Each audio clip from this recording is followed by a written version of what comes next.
Let me know when it started. It started. Okay. Um, in the last few times, it's been kind of instant when you press start on it. So I'm just gonna go ahead and start talking. Um, so welcome everyone to another exciting week of Low Initiative. In our wonderful, awesome, super califragilistic, expialidocious kind of campaign.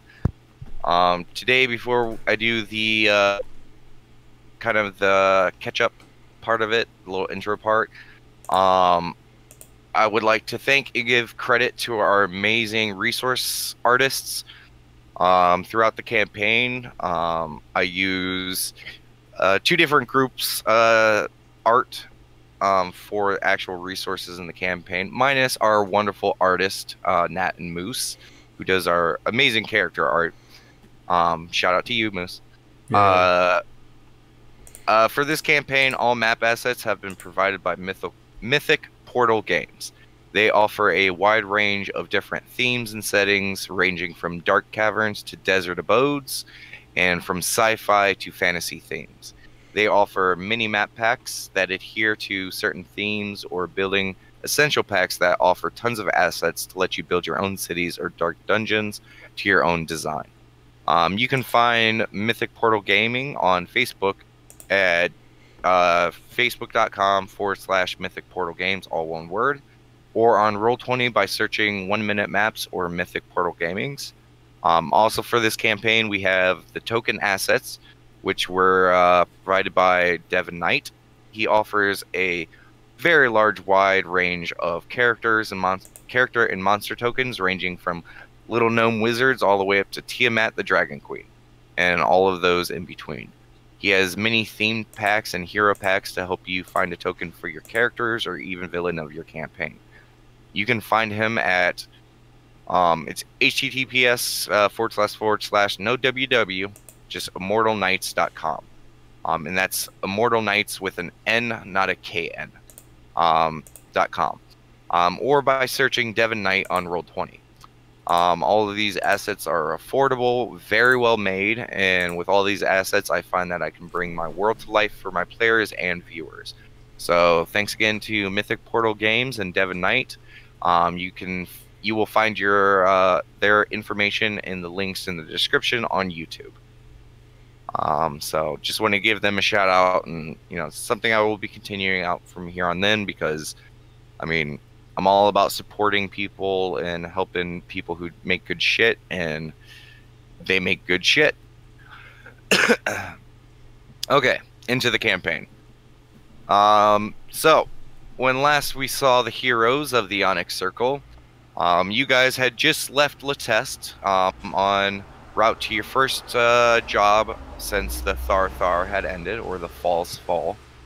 You guys had just received a new traveling companion in that of Ruia, a mysterious female who thus far has kept her face and a lot of her very covered and kind of enigmatic.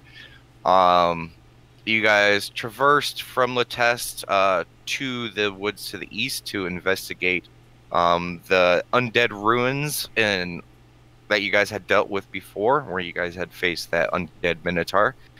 But along the way, Sin, who was riding his familiar as a mount, noticed that you guys were being followed by some figure. And as it started getting closer and closer, the group decided to stop to just wait for them instead of going to the woods. Better to face your opponent on a field than not, and where you can see them coming from. So the party decided to wait, and the cloaked figure kept getting closer and closer until eventually it was revealed that this mysterious person was Trevor. Trevor was a man that Nat had fought in a fighting pit at the Squawking Box, or on fighting stage at the Squawking Box, who had lost, and some of the party members had yelled at as he lost, saying things like "You suck, Trevor." And he did not have a really great day the first time meeting the Onyx Circle. And with the conversation, you guys had learned that afterwards, or Trevor had been training and using the fighting pit to basically earn honor in the eyes of his father, to try to assist his position in gaining the inheritance when his father was passed away. His whole family comes from a long line of rich merchants and other people, and they also own rights to the Latest mines. And after losing the fight with Nat, he found that all of that was in jeopardy, and things got kind of rough for Trevor. Trevor decided to hatch a plan that he would trap the heroes of the Onyx Circle and say that he had followed you guys into the woods and seen that you guys were in a fight with something, and that he was basically going to make up a situation where he was going to come out to hero and how he was going to watch as you guys died. But to much of his dismay, after he threw a rune of lightning cage, which trapped you all, I should have mentioned that first. Sin, after hearing his monologue, snapped his fingers and made the cage disappear. From there, Trevor had another very bad day. You guys had chased him down, stopped him, tied him up, almost killing him in the process. But you guys were able to keep him in good health, tying him up, and you guys decided to take him along with you guys so that, you guys could turn him in. Some of you guys had voiced your opinion to just leave him there or kill him, but overall there were a few people who were like, okay, let's just take him with them. Cletus and Nat decided to carry Trevor through the woods, which slowed your guys' progress quite a bit. And it was around afternoonish by the time you guys made it to the site.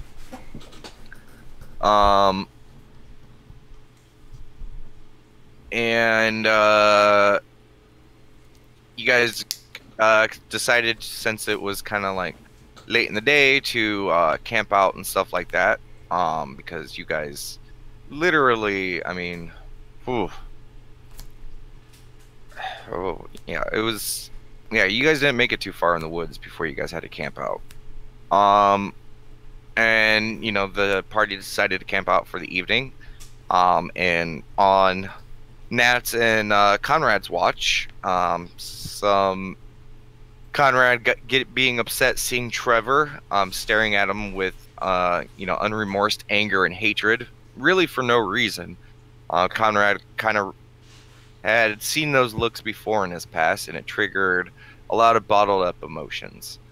And on Nat's and Conrad's watch, Conrad felt compelled to go over to the tied up and immobilized and helpless Trevor and just kind of beat on him a little bit, enough to where he was really bloodied and broken, but he eventually pulled himself off of him, and Nat had to go check on him, which he was fucked up, but okay still. And after that, the watch had come to a close, and he went to sleep, where he had a very, very, very bad dream, which we actually made a highlight of. So if any of you guys missed that dream, or any viewers want to see that dream, we actually have a highlight of that. It's called A Devil of a Dream.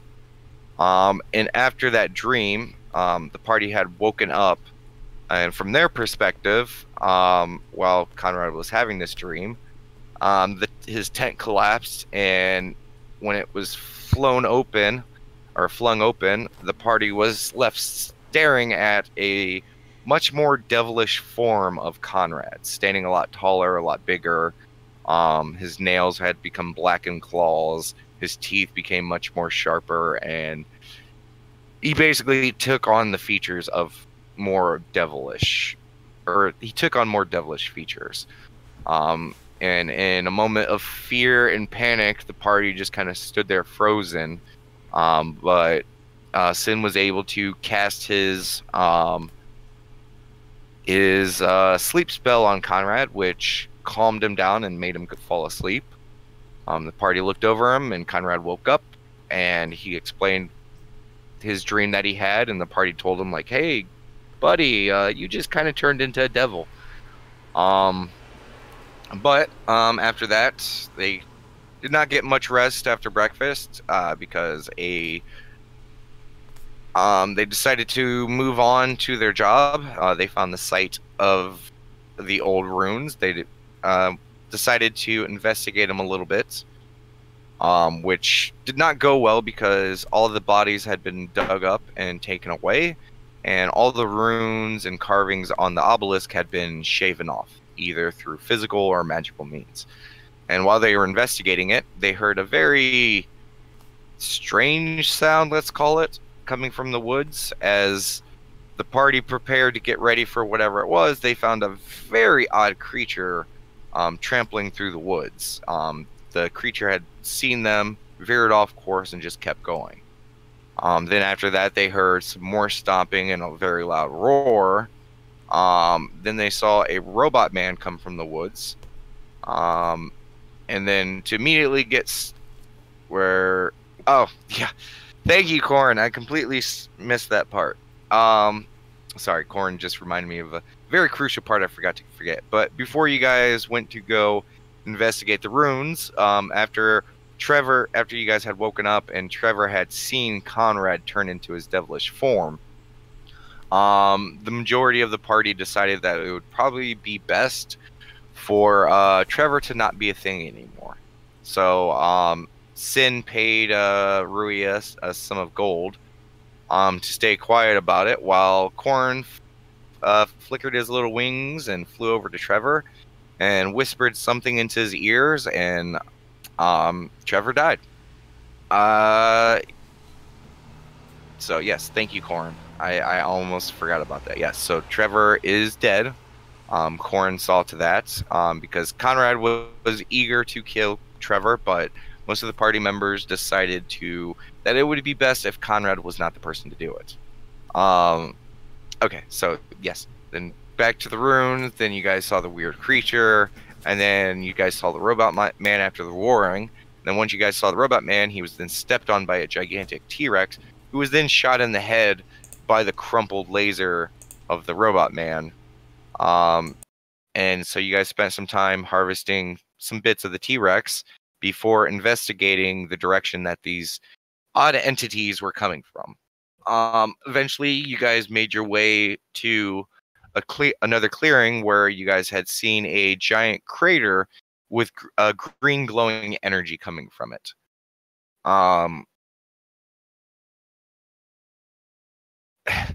And on the advice of Sin, you guys walked up and you guys began observing the area of the odd incident without getting too close.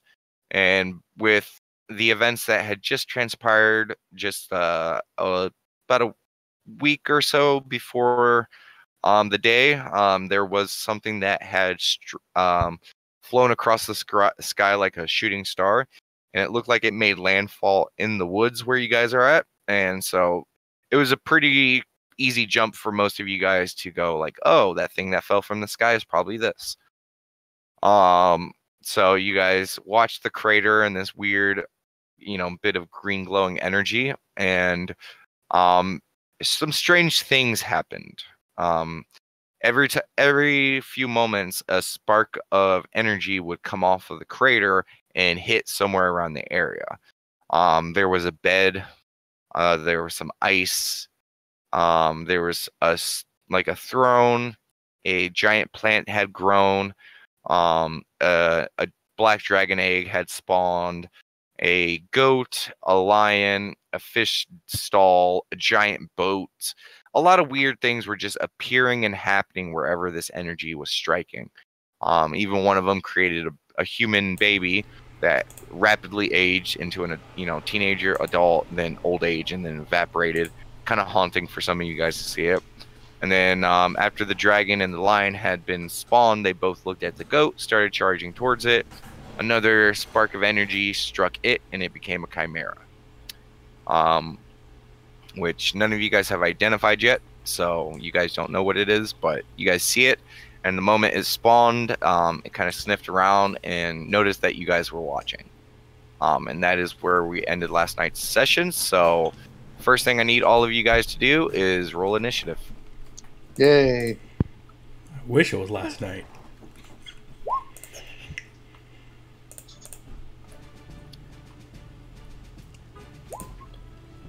Fear me. You didn't want to BRB while you were gone? Come on now.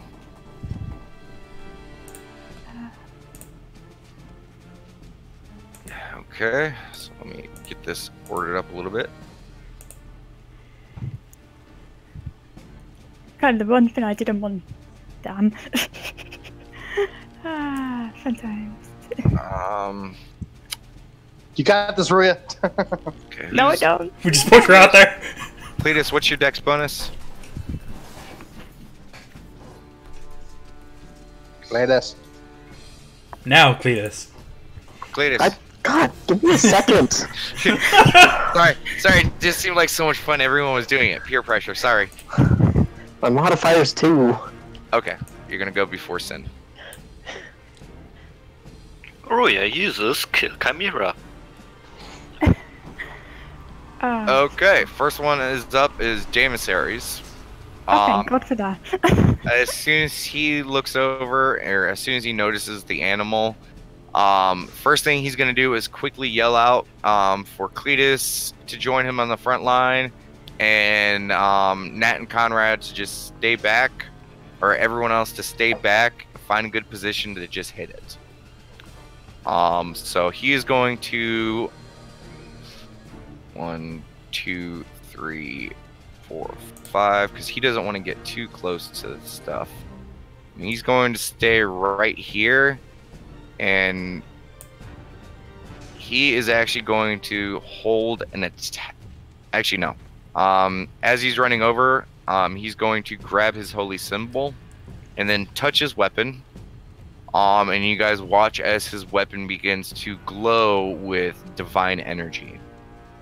He's going to use bless weapon, and he is going to hold his rage until the monster gets close. Oh. Okay, Amiki, your turn. Oh dear God. Okay, thinky think. I can move 6, I think, isn't Yes. it? Yeah, 6. Oh yeah. Before I do move, I'm gonna cast Weapon of the Gods. So that should last, give me an extra 1d6. Okay, who do you cast it on? That's on me. On you? Yeah, on me. Okay.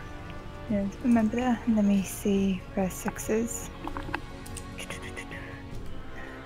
1, 2.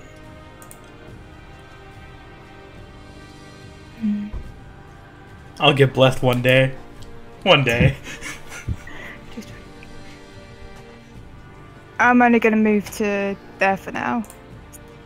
Moving Okay. forward a little bit, but not by much, so it's about... Okay, That- go ahead and move you. Yeah, I think that was about it. Okay, is that all you're gonna do? Trying to think. Still got a standard action left. You could also Yes. hold your action. Okay, yeah, I'll hold an action for now then. What are you holding? And what's your trigger? Trigger, let me see. I'm holding, it? Minor action for Moment of Glory. Basically, when the enemy gets within range, I'm gonna blast Moment of Glory. Okay. That's it. Cletus. Hello. I am going to move over here and yell at Ruya to get back so we can defend you. You respawn and then if you like. No, she's not gonna. Okay. and then I'm just gonna hold my action. Just give me the trigger and the action. Yep. Pinning smash if the Chimera attacks me. It attacks anyone in the party. You just want to do it in range? Yeah. Okay. In range, pinning smash. Okay. Okay, Sin.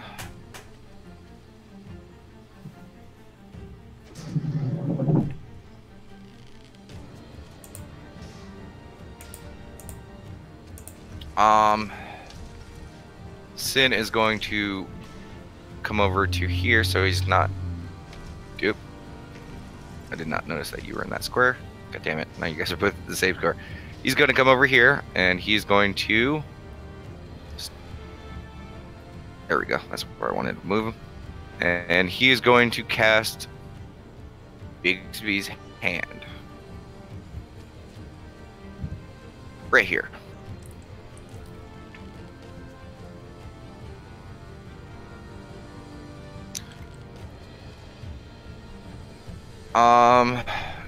And that is going to be his turn. Conrad. So, is this like tree right here going to be obstructing my way for a shot? Where you're at, no. No, so I can shoot clearly. Yeah, you can. Basically right behind Bigsby's hand is where the trunk is. Okay, so I can. Okay, so I got a shot then. Perfect. Yeah. I am going to do. Or you could try to get up in the tree if you wanted. Actually, let's see. Let me see if I can do that. I mean, up to the height.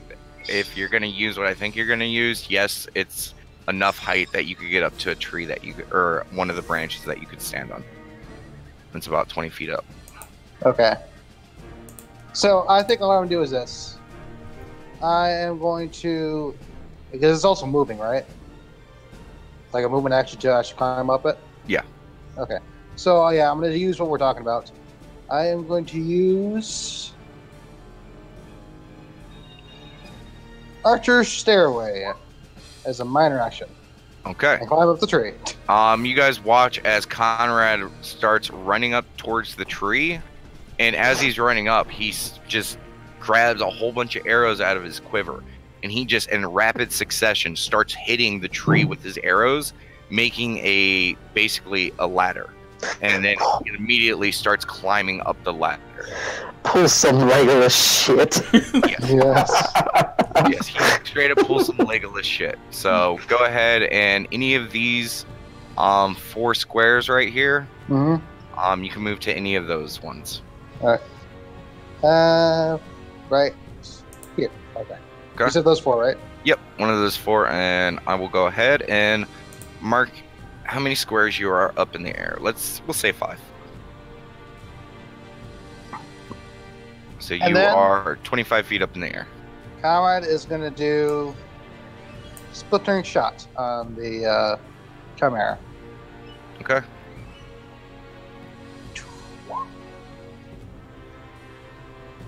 Okay, that misses. Alright, half damage. Yeah. As the arrow comes up, it kind of tries to batter it with its wing, but the arrow does kind of hit its wing a little bit. So, it's gonna half take damage and -1 to attack Okay. And that's till the next turn, or for the end of the encounter. Okay. Just wanted to be sure. Yep. And my turn. Math. Stupid math. Okay.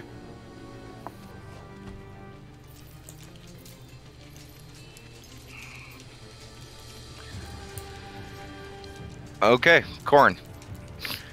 So I'm betting Conrad thinks he looks really cool running up the tree and stuff, and Corn just flies up there. Okay. Occupy the same space as Conrad, just for AC's sake. And then use my good old Song of Courage. So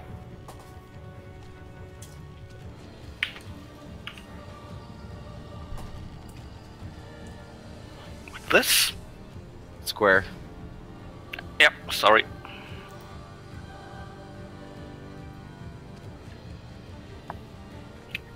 So basically, everyone's got a +1 to hit.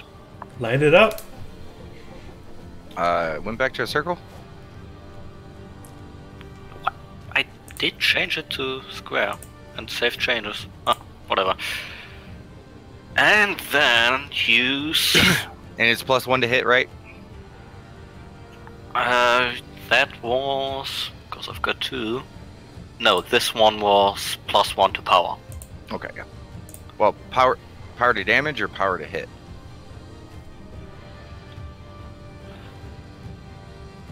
Any ally gains +1 power bonus to attack rolls.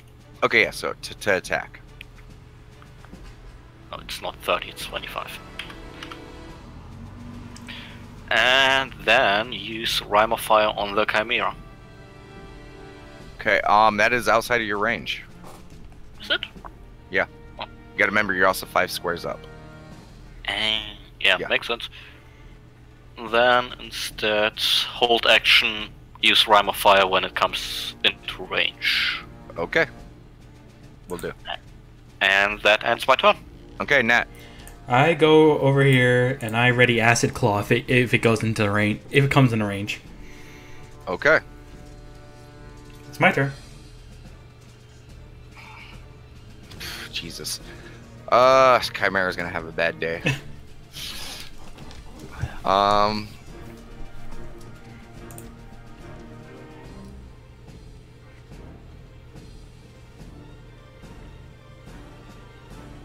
Okay. It is going to charge forward. So everyone who had something gets to roll their thing. So, just wait, one at a time. Come on, slow down. Okay, Well, Rime of Corin Fire. would be the first one to act because it gets into his range first. I mean, there's a couple people whose range it gets in first, but okay. So first off, Rime of Fire does not hit, but the effect still lands, And half damage. and it's half damage on it. Okay, So 6 damage. and Acid Claw also misses. Okay. I was gonna say my moment of glory would also go off because it's close Yes. +5. Yeah. Yep. So. Then Go ahead and put your moment of glory centered on you. Just give me Mosey to find it again.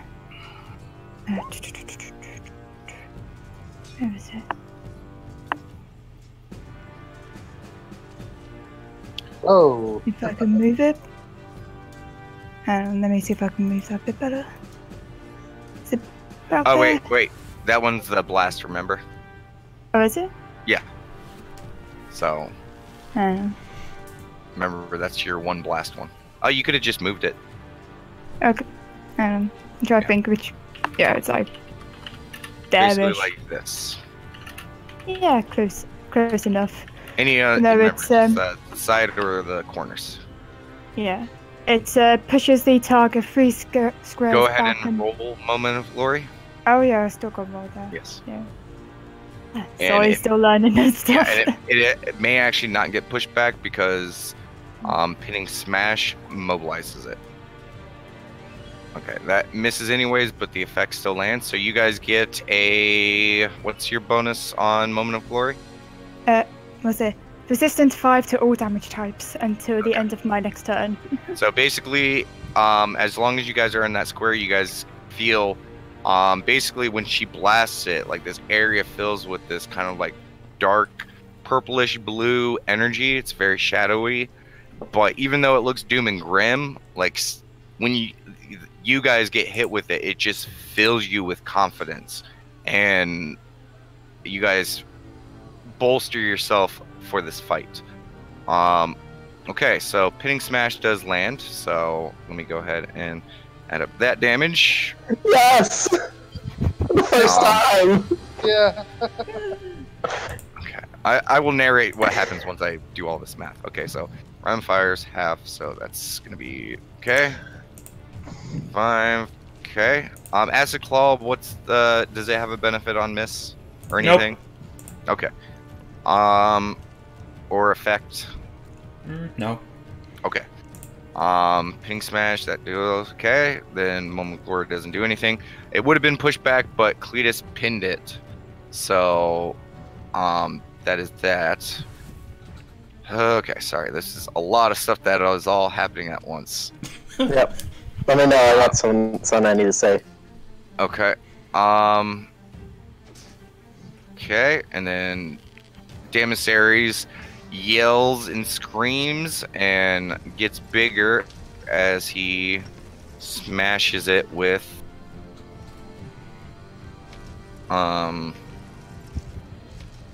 his Silver Phoenix Rage.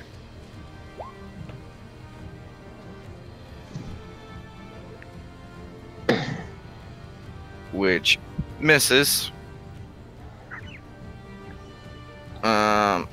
So that does not do shit to him. Let me double check. I can't remember. It's been a while since I looked at it. Is it half damage?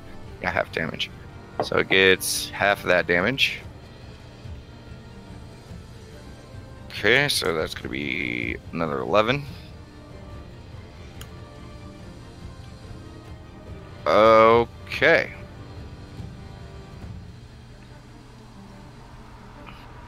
Okay, boom, boom, boom, boom.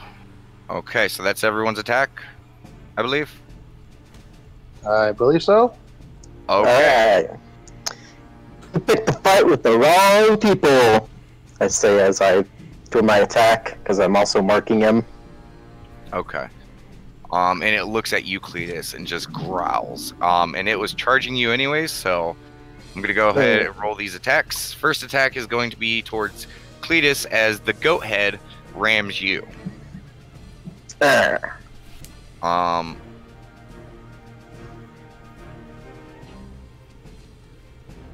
Which may kind of fuck you up a little bit because you're pinning smash, because these are happening simultaneous. You may lose it. Okay, Cletus, you take...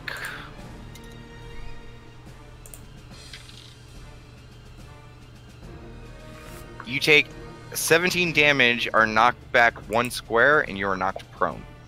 Oh. So, as you're pinning it, after you nail it down, and you pick the fight with the wrong fool. You hit it, and then it fucking rams you with the head. You get knocked down. Wait, you are not pushed back 1 square. Sorry, I apologize. Yeah. You are just knocked. You are just knocked prone, but it does interrupt your pinning smash. Aww. Wait, what? I mean, can you pin something down when you're on the ground? I mean, the thing is, until I'm not adjacent to it.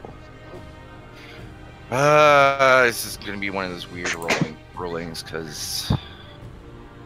I mean, unless you're following on top of it, like I mean, how you're like. I'm gonna have to rule against it, just because. I mean, you're not prone. That's fine. I you know, like, it's one of those things. Then it's going to do a line bite against Damasaris. Hey. Which misses. It goes to bite with the lion head, and Damasaris stops it with his hammer. The last one is going to be towards you, Cletus, and that's going to be the dragon bite. Okay, I did get to hit it because it attacked Damasaris, or try to hit it. Which misses. Woo. Yes, it misses. Oh wait, I forgot. Hold on, I need to do math. Nothing you need to worry about. Go ahead. Okay. I was like, I had the dice literally in my hand, like waiting to roll it. Okay. That is a 22, so that misses. Cletus, as your... Oh wait, has advantage. That just hits, because you are knocked prone. Okay, so that is going to be another 12 damage to you, Cletus, as you have a goat head and the dragon head just kind of looking at you. Your mark actually saved Damasaris on that one. The mark's finally doing some work. Yeah. I mean, when, you know, like, it's a difference of 2, the mark saves. Mm-hmm. So, we'll go ahead and mark it for you. Actually, wait, there is something I did notice. Okay. Sin's hand didn't go off. It cannot. Okay. He just set it up to go off. Basically, when he sustains it, he can keep the attacks going. Gotcha. I wasn't sure if it was like waiting or something. Alright, my bad. Nope. Okay, so it is marked. Okay, so that is everything, I believe. Okay, so Yep.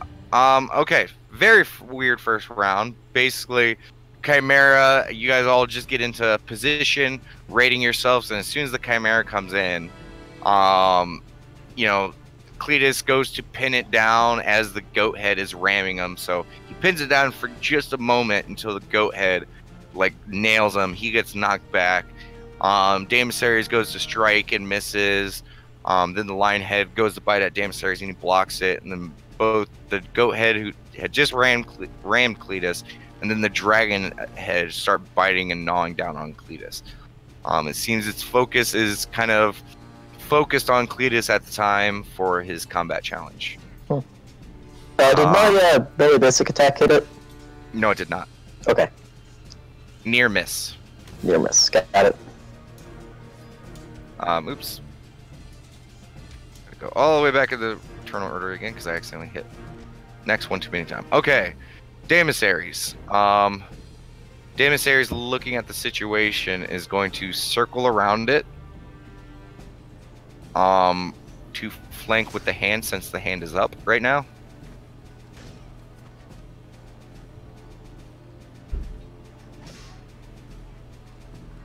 Because he's going to try to gain as much advantage on this motherfucker as he can. Okay.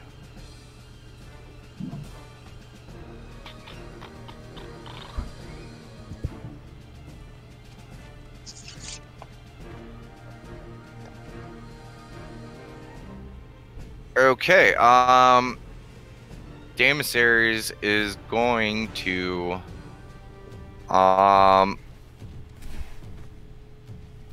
he's gonna try to use Blood of the Mighty on it. Actually, no, he's going to use Shout of Terror. As he runs behind the Chimera, he just roars with all of his might.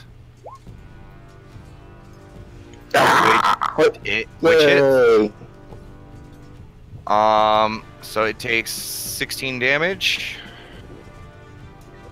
And it is now slowed. Ooh. As Damasaries roars and it kind of like recoils from the terror that Damasaries is bringing upon it. And that is going to be it. Because he's going to wait for you guys to kind of like wear it down a little bit more before unloading the big stuff. He's learned his lesson. Okay, Amiki, your turn. Ah, dear. Think. And Cletus, remember, you have resistance 5 for those attacks that he had landed. Oh, I do? Yes. Oh. Then maybe I didn't take any damage. You do take damage. It's only resist 5. So -5. The first one was 16 and the second one was 12. So I know, but I did Unbreakable on the one, and I had my... I'll figure it out. okay, Unbreakable is half damage or Plus -10. -10. So Yeah. you got in total 10 damage. So just 10? put your Okay. put your health up to full and just -10. Got it.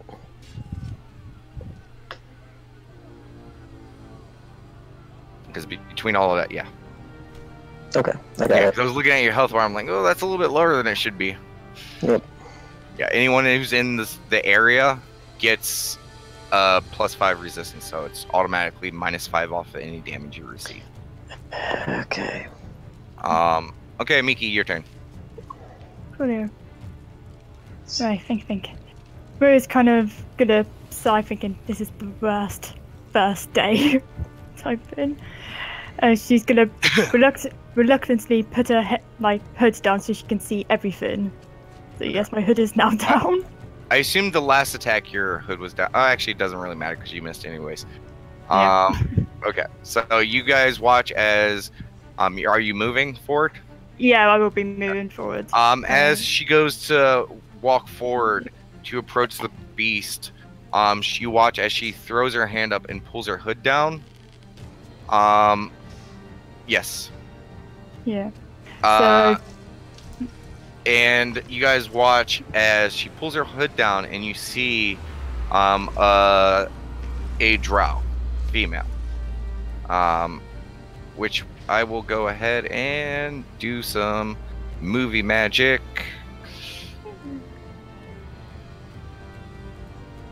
I don't know if this is showing her picture or all her other information, but if just look at her picture real quick and then disappear from it.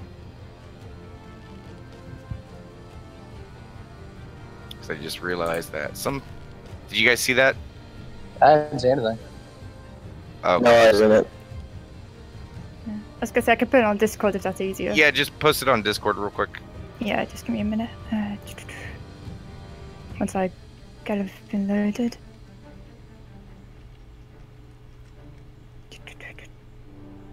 I think it's that one. Yeah, Actually, that's the I'll one. probably be able to do this. There you go, it's on Discord now. Just do this real quick, just so everyone on the stream can also see it as well. Okay, boom, boom. I've got it. I got it handled. Okay, well, I just threw it up on Roll20 as well.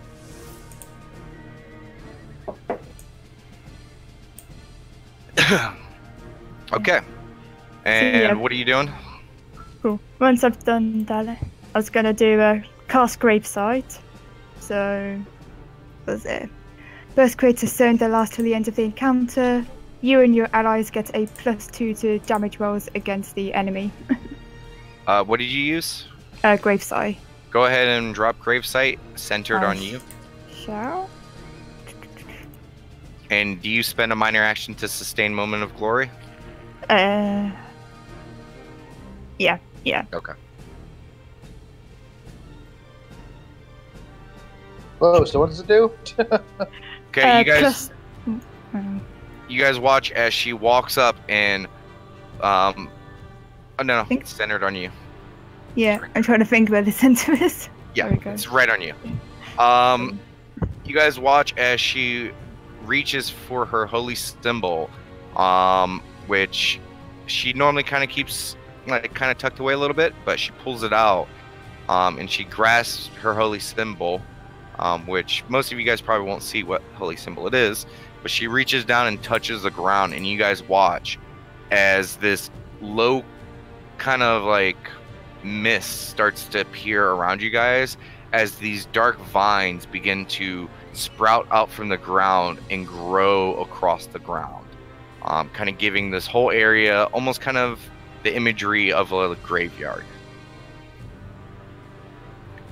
And that, go ahead and say what the bonus is.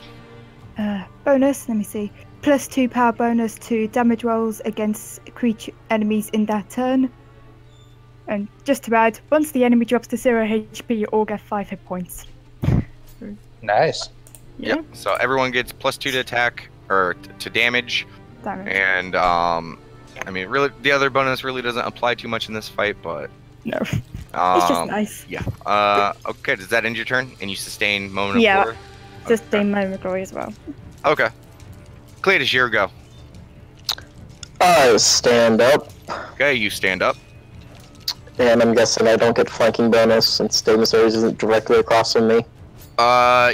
Yes, you do. I do. Oh, cool. Because you guys are technically parallel still.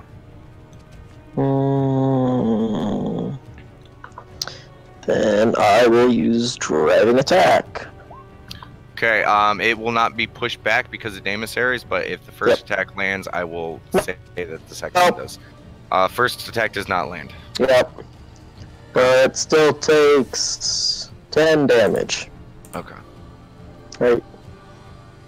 Well, it's half of the first one, so wait, yeah. Yeah, 10.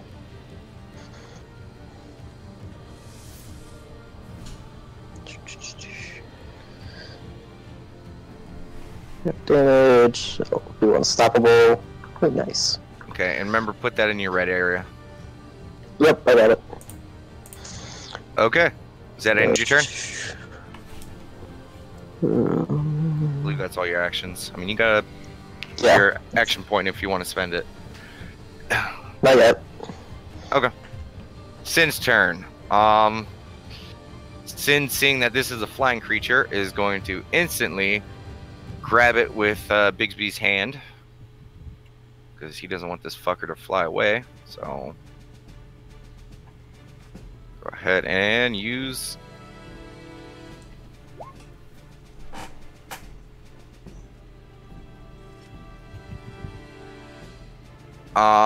which does hit. So Bigsby's is now grabbing the Chimera.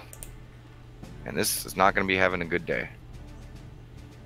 So it is now grabbing onto the creature. Actually, I'll just have it how it was because I was kind of out of the way. Okay, and it takes the damage. So that is going to be plus the fire damage from Rhyme of Fire. Jesus, you guys are... This Chimera is not having a good day. And that's the sustain.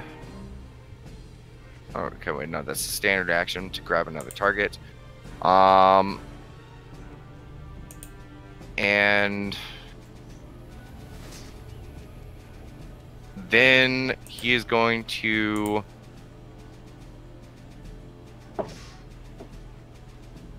use action point to cast invisibility. And then he's going to move.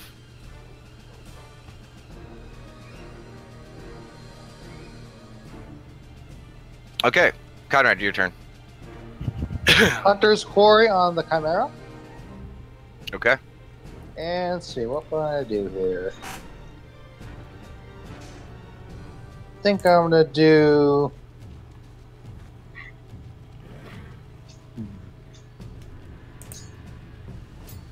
I think I'm just do Twin Strike on it. Okay.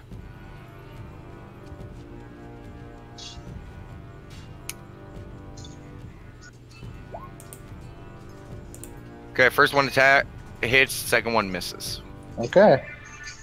So that is 6. 6, nice.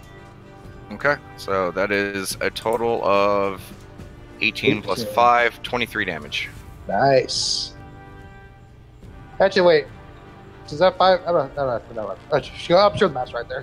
Good. Was that? I'm still trying to figure out how all the effects work. Plus, that's 2 damage from Gravesight, so that's going to be... Okay. Alright, yeah. You guys are And my stacking a lot of fucking damage on it right now, which... Okay, the Shout of Terror is implement, so I don't think that... Yeah, that does not trigger his Bless. Okay, never mind. DM thinking. Okay. Was that end your turn? Yep. Okay, Corn, your go.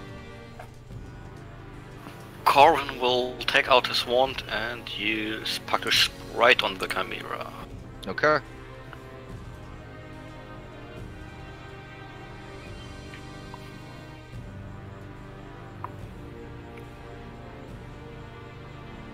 Which doesn't hit, I'm guessing. I'm gonna double check. Yeah, that misses. But it does summon the sprite. Can you move the sprite next to the demissaries? Okay, you guys watch as another Corn appears on the battlefield. Oh no! This Corin has sunglasses on. Yeah, he's the cool Corn. No, he's the bad guy Corin. Oh, okay. Otherwise, still the cool core. Okay. Corin takes 10 points of psychic damage. And then Corin will move up here. Use acting weapon on the... Corin will basically fly up into Ruya space. You just see him flying around your head. Okay, so And that's then- flying down. Yeah. Okay. So let me just go ahead and remove that. Okay, so you're ground level. and he touches Ruia's weapon, and it starts sparking with electricity. Nice. Okay. So, yeah, you know what it that- actually vibrates. Yeah. Your mace is now vibrating in your hand. Okay. You can use that for later. And then Corin uses an action point and Song of Courage. Poke the beastie in its face. Okay.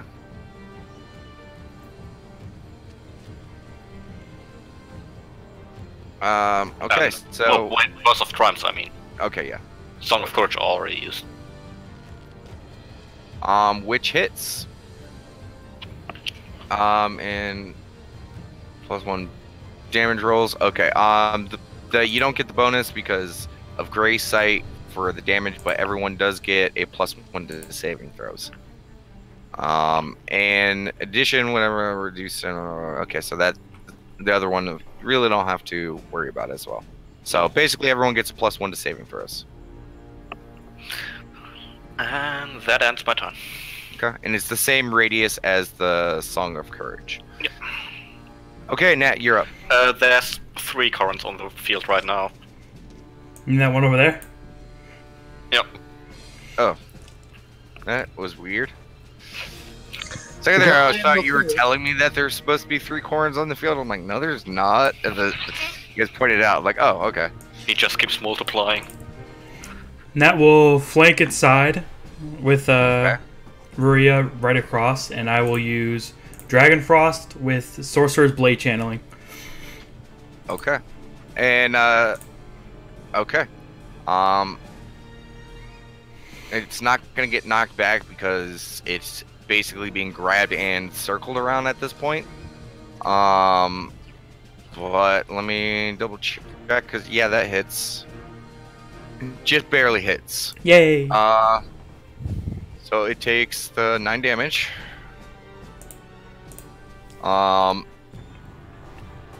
Okay, and Nat, just to let you know, you could probably zoom into like 110% right now, 110. and just keep the fight because I mean, it ain't going anywhere right now.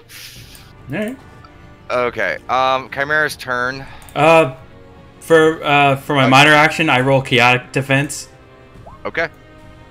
And you get, which one is it? That's a 2d6 reflect damage when I get attacked.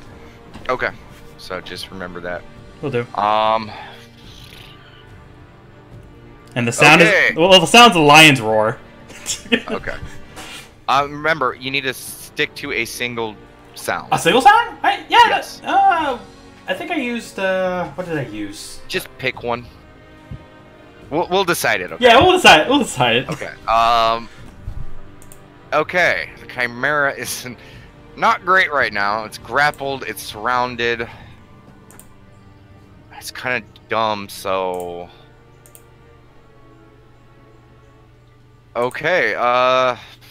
Man, it going last. Like it is not having a great day. It is going to try to break free from the grapple because it can't try to move until it does that. So it is going to try to break free, and it fails.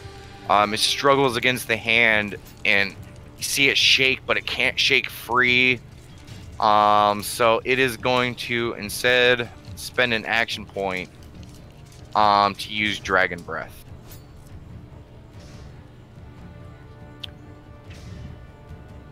Okay, so I did not prepare a spell effect for this, so I'm just gonna steal Nat's real quick. I'm just gonna steal your burning spray for a moment. May need to up the size. Yep, need to up the size.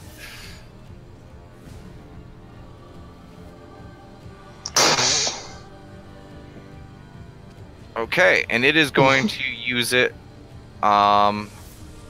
against the person who challenged it. Yay! And oops, god damn it, rotated it one too many times. And the pixie who's kind of pissing it off. Now, I'm 25 feet in the air. Like, Yes, you're not. I mean,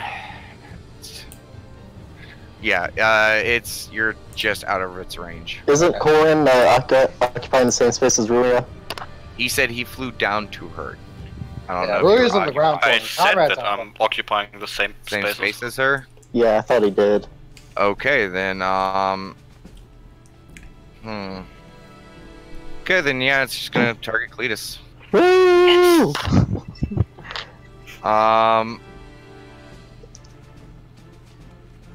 Okay, So many effects on the battlefield right now. yeah, so, it's going to use its Dragon Breath against you. Natural 20. Fuck. Oh shit. It was a bitch of one, too. Like, it sat on the 14 for, like, a second, and then was like, doop. Hmm. I'm just gonna Man, remind you that you do have -5 like damage resistance. That's Yeah, I not remember. crazy. Okay, so that is going to be, 15 damage to you. So 10 damage, and you are now burning. So you take an ongoing 10 fire damage. Awesome. But hey, guess what? Chimera's getting zapped. Shield power activate! Okay, go ahead and is it an attack or is it a? I'll check. I don't think it's an attack. I think it's an immediate interrupt. No, what I mean, like, is there attack roll for it? Or does it do straight damage? Just damage. Okay, so 10 damage. Mm-hmm. Okay, so Cletus, you hold up your shield, you get blasted with the fire, it burns you, but you use that energy with your shield and you blast it back with electricity. So yeah, so you only take 10 damage from that, but you are now also burnt. So remember to save on your next turn at the end of your turn. Mm-hmm. Is there a nice little burning image? Not really, so we'll just use this one because it kind of looks like fire. Oh no, he's hot. Yeah. Cletus is hot for the first time in his life.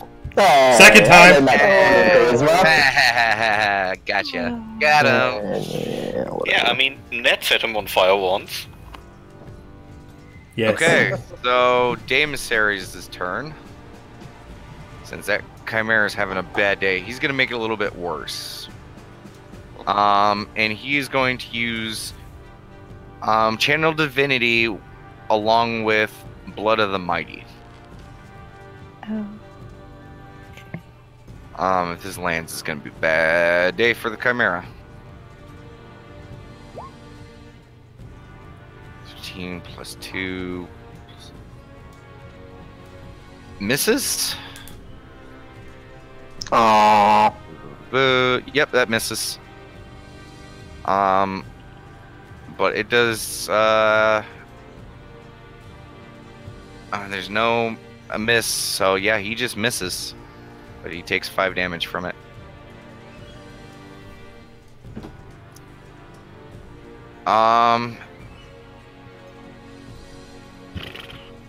Okay,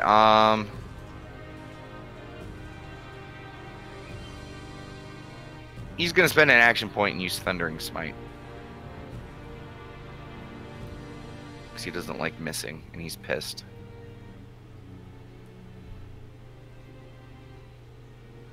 Okay, that does hit. Plus, Bless Weapon. Where's Bless Weapon? Okay, so plus another 2, plus another 5. So that's a lot of fucking damage. That's, it's 35 damage. Hot damn. This, Chimera, no, never mind. Sorry. Wait, no. Yeah, the Chimera is starting to look kind of rough. Has some pretty big gashes on it, bleeding pretty good. It is not having a great day. But because of his attack, that's going to trigger its bloodied breath. So, free action. Yep. Okay, so it's going to use another breath attack against Cletus. Just Cletus. Oh, poor Cletus. That's mark targets. 4 plus. I think this is gonna miss. 20 to reflex. My reflex? Yeah. Ooh, I think that hits. Because only my fortitude and mace are good. Yeah, my reflex is 17. That hits. Okay, so yeah, even with minus. Yeah. Okay. So that is going to be.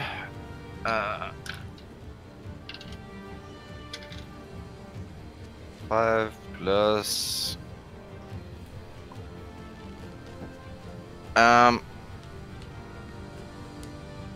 Okay, that is just going to be.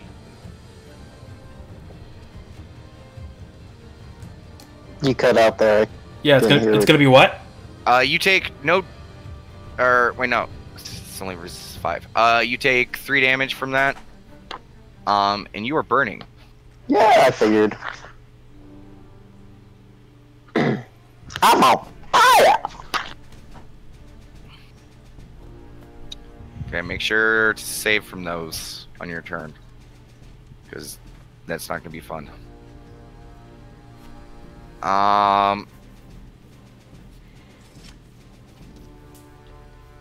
Okay, that's going to end Damasaris' turn. Amiki, you're up. Okie dokie.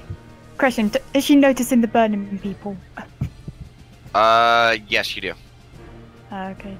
She's just gonna start breathing like really heavy, like oh my god, damn it, think. And let me see. Okay.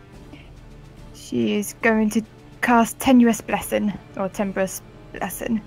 If I can do that. So let me get my thingy up.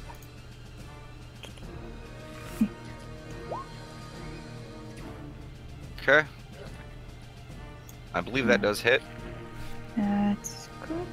Yep, that hits. That's good. So yeah, And- that is. Yeah, what's the effect for Tenebrous Blessing? Until the end of my next turn, the target takes a penalty to damage rolls equal to my Constitution modifier, which I believe is 2. Yep. Okay. So another 2 to damage. Okay, so that is 11 plus 2 plus 5. Okay. So that is 19 damage to it.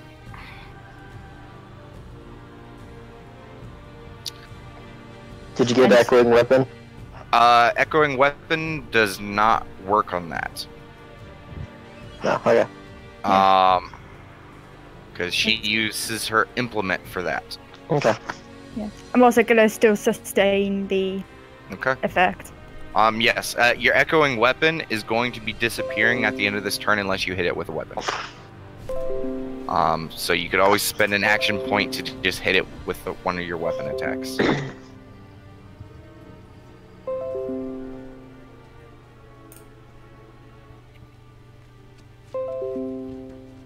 Ruia? You there?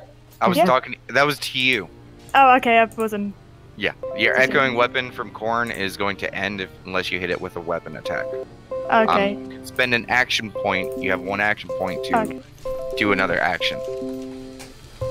I could do another standard action. Yes. Yeah. Okay, that's cool. I'll hit it with my mace then. Okay, go ahead and roll that attack. If I can find it. Where is it? Trying to think where am I finding it now? Ah, basic melee attack. Okay, that does hit. Now roll me 2d6. 2d6, yeah. Yes. 2 6. Okay, so And because of Weapon of the Gods, until my next turn, it takes a -2 to AC. okay. Yeah, this is not going well for this chimera. Okay, so that's another attack, so that's another plus. Oh, okay, so that's another. Jesus Christ. You did 24 plus. That's another 31 damage to it. Yay! Man, we are fucking this thing up. Yeah, you. Oof. Okay, Cletus, your turn. Hello. I am going to back up a square. Does it get to attack me? Yeah. Okay.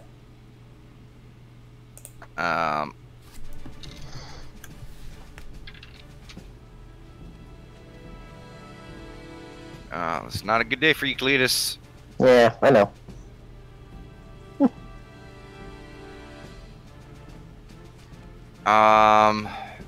Okay. Alright, that's gonna be 14 damage to you. Alright. That's after the resistance. Okay. As it swipes at you as you're backing away. And I charge back in. Okay, just to let you know, you have to move 2 squares for a charge. I do? Yeah. Okay, well. What? Move back to... Yeah. For going charge! Okay, go ahead and roll it. Specifically on the dragon head. Alright, I mean, sure. Okay, that does hit. Good.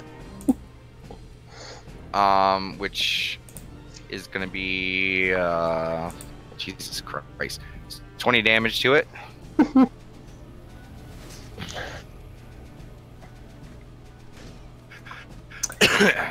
And now I will use my action point to do slash and pummel.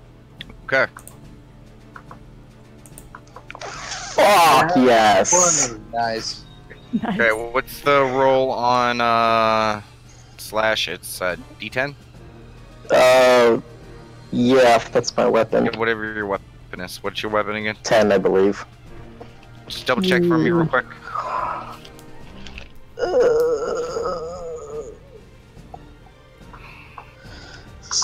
Inventory. Yes, 10. Okay. Okay, so that is going to be... Jesus fucking Christ. A lot. That's a lot. Okay, plus 8 to that. That's going to be 21. 21 plus 13 is... Okay. Plus 2 attacks, so that's... You did like... shit.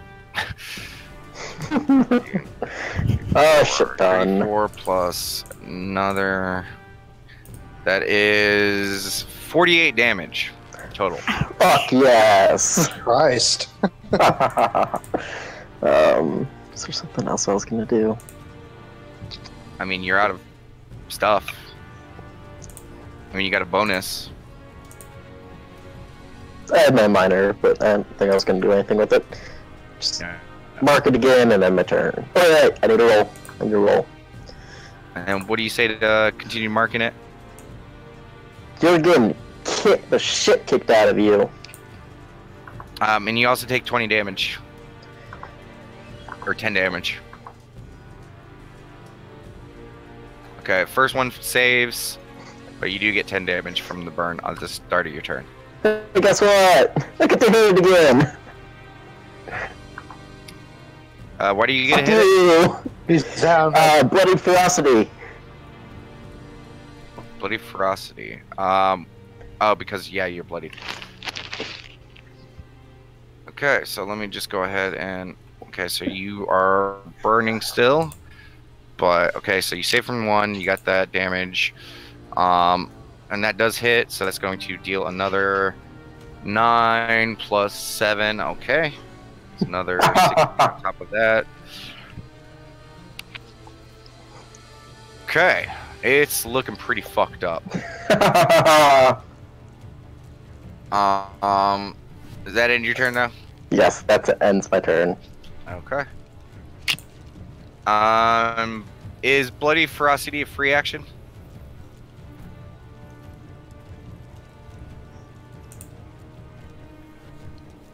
Cletus.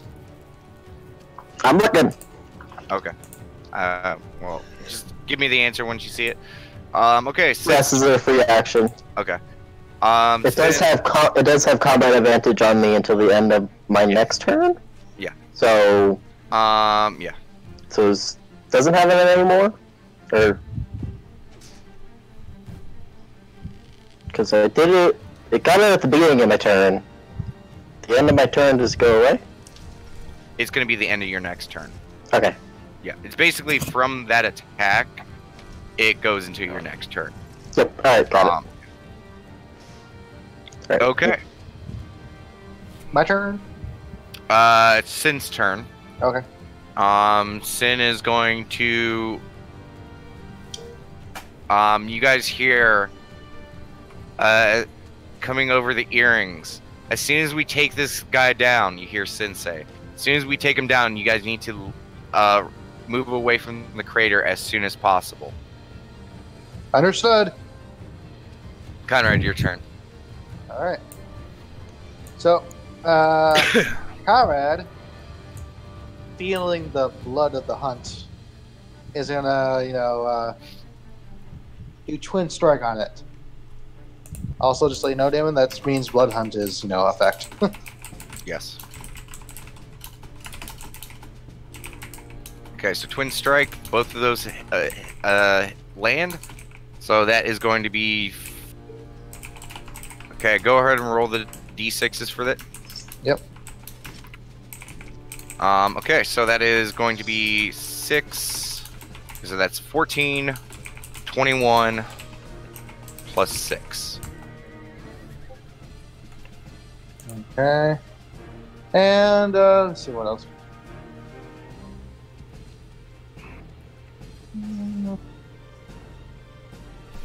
Go ahead, actually, I'm just gonna have my turn. Okay. So that's 41 damage to it. Okay. The least amount of damage you guys have done was like the first couple rounds at like 10 damage. Okay. Yeah, Jesus Christ, yeah. This thing is looking really, really haggard. Large gashes are taken out of it. Part of the goat's head is frozen as Bigsby's hand is grabbing onto it. So, yeah. It is burning. It is gouts. There's acid splurts on it. There's frost from Dragon Frost. There's all these massive cracked bones, and it's just not going great. Conrad, did that end your turn? Yep. Corin, your pixie disappears. At the end of my turn. No, cool Corin. And not right now, which is kind of important because Corin's gonna move back up to Conrad. Okay. So it still gets the -4 for this attack.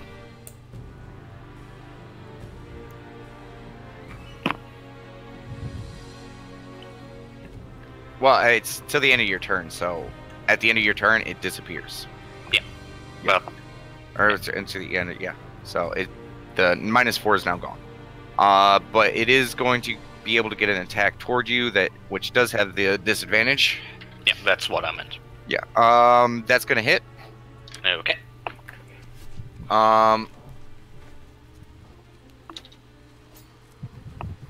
Ooh. That is, after the -5, that is 21 damage to you. Corin will use Court of Resilience. Okay. So that would reduce it to 11 damage. Yeah, 11 damage. And Cletus, that does miss. Then Corin will use Majestic Word on Cletus, seeing as he's kind of bloodied. Yep. You can spend a healing surge to regain a d6 plus 8. Corin, go ahead and just roll that d6 for him. Okay. I think I actually have it programmed in. You might actually just be able to hit the actual power. Oh. There you go. That can't actually be true because I've Yeah, got that's my. not. That's Give me a just. second. I thought I had it set up right. I think it has the modifier, but not the plus d6 because I get the plus d6 on level 6, I think, or level 5.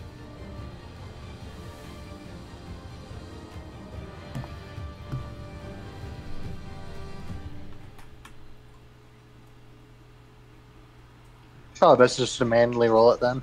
Yeah, so it's just you get 9, and I'll fix that. Yep. And then Vicious Mockery.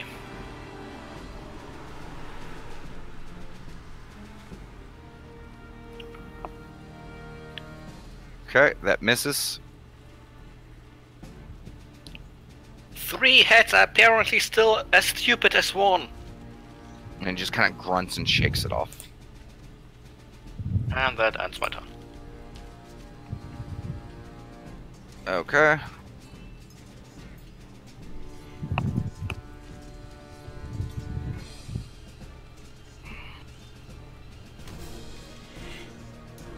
Okay, let me see.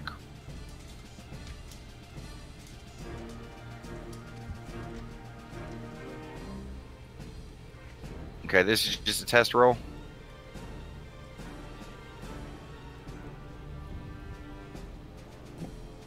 Okay, Majestic Word works now. Hey. Okay, so Nat, your turn. Sorry, I should have said that while I was working on that. My bad. I'll use Tearing Claws, Okay, which won't Oh, hit, no. but it's not that one, so I'm happy. it's not an at one, so I mean, yay. You know, you got that going for you, but it does miss. Okay, and I'll use Subtle Step to shift my speed, Okay, and then I'll use an action point to shoot a Corruption Orb at it, okay. Where you? which also misses. Where you hitting Corruption Orb? Uh, Oh wait, that doesn't have the splash damage. no, that's Acid But Claw. it does take the acid damage, correct? And Or the does it? It just says attack, effect, then hit. Yeah, what's the effect? The target takes 5 ongoing acid damage. Okay. Okay, does that end your turn? Yep. Okay. Surprised you didn't do that melee range. You would have had advantage on it. Eh. Okay, Chimera's turn.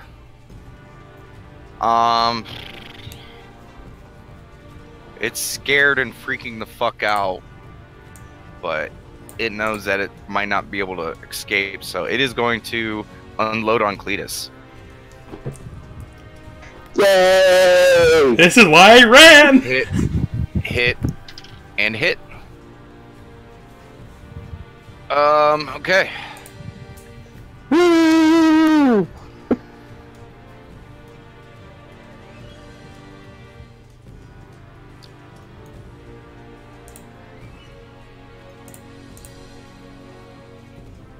Okay, so...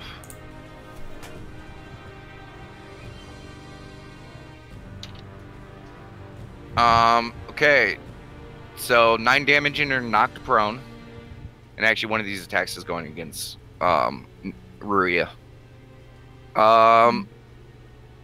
Question, is it a close or melee attack?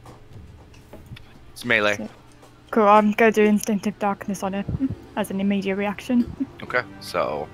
I'll It's- put my thingy up. Yeah, put your thingy up while I deal the damage for you. It's gonna be... I believe it takes And- a minus. Well, not on this attack. Because it's Okay. a reaction to the Cloud of Darkness, so...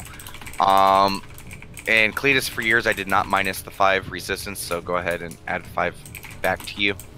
Ruia, this is 21 damage after the minus 5. So you Okay. take 21 damage. And this one is for Cletus, for the Lion's Bite. 9. This is 19 damage after the resistance.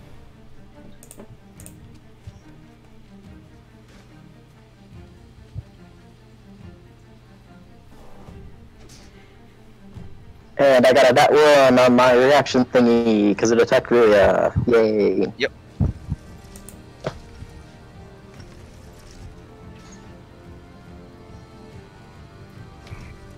Ooh. Okay, back. Back. Okay, there we go. Okay, nat 1. Let me roll severity on that one. And you're at a disadvantage because you're knocked prone. Yay! And there you go.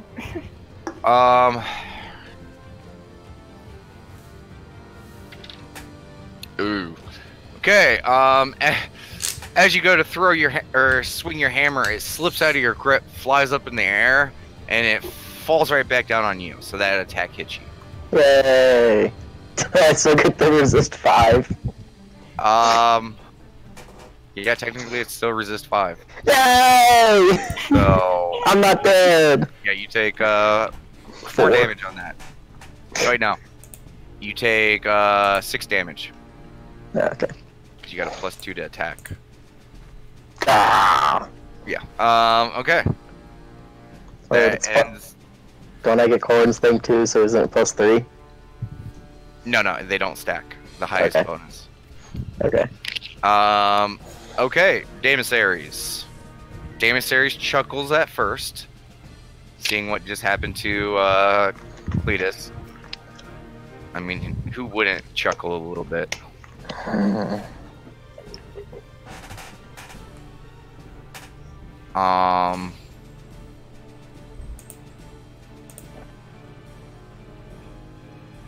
Okay. Uh.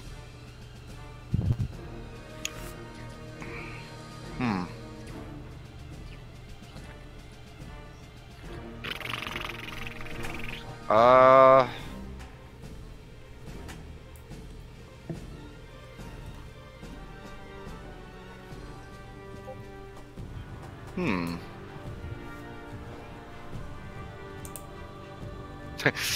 Okay. This could be funny. You watch as Daemissaries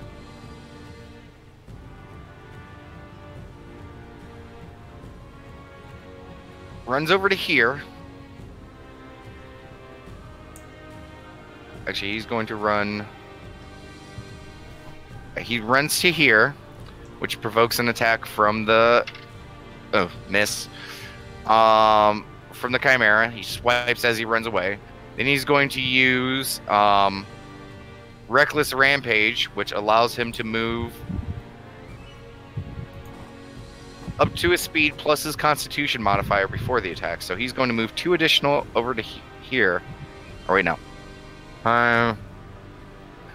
So that's 10. So he's going to move 2 over here, and then come all the way back. So you guys watch as Daemissaries runs all the way over there, just to turn around and run all the way back to the Chimera, screaming the whole time like ah. He's gaining so much speed. Yeah, basically. And I got to hit the Chimera again. Hey. And did I not roll the attack or set it up? I mean, you didn't roll anything, so. Yeah, I'm just trying to find it because. Okay, so.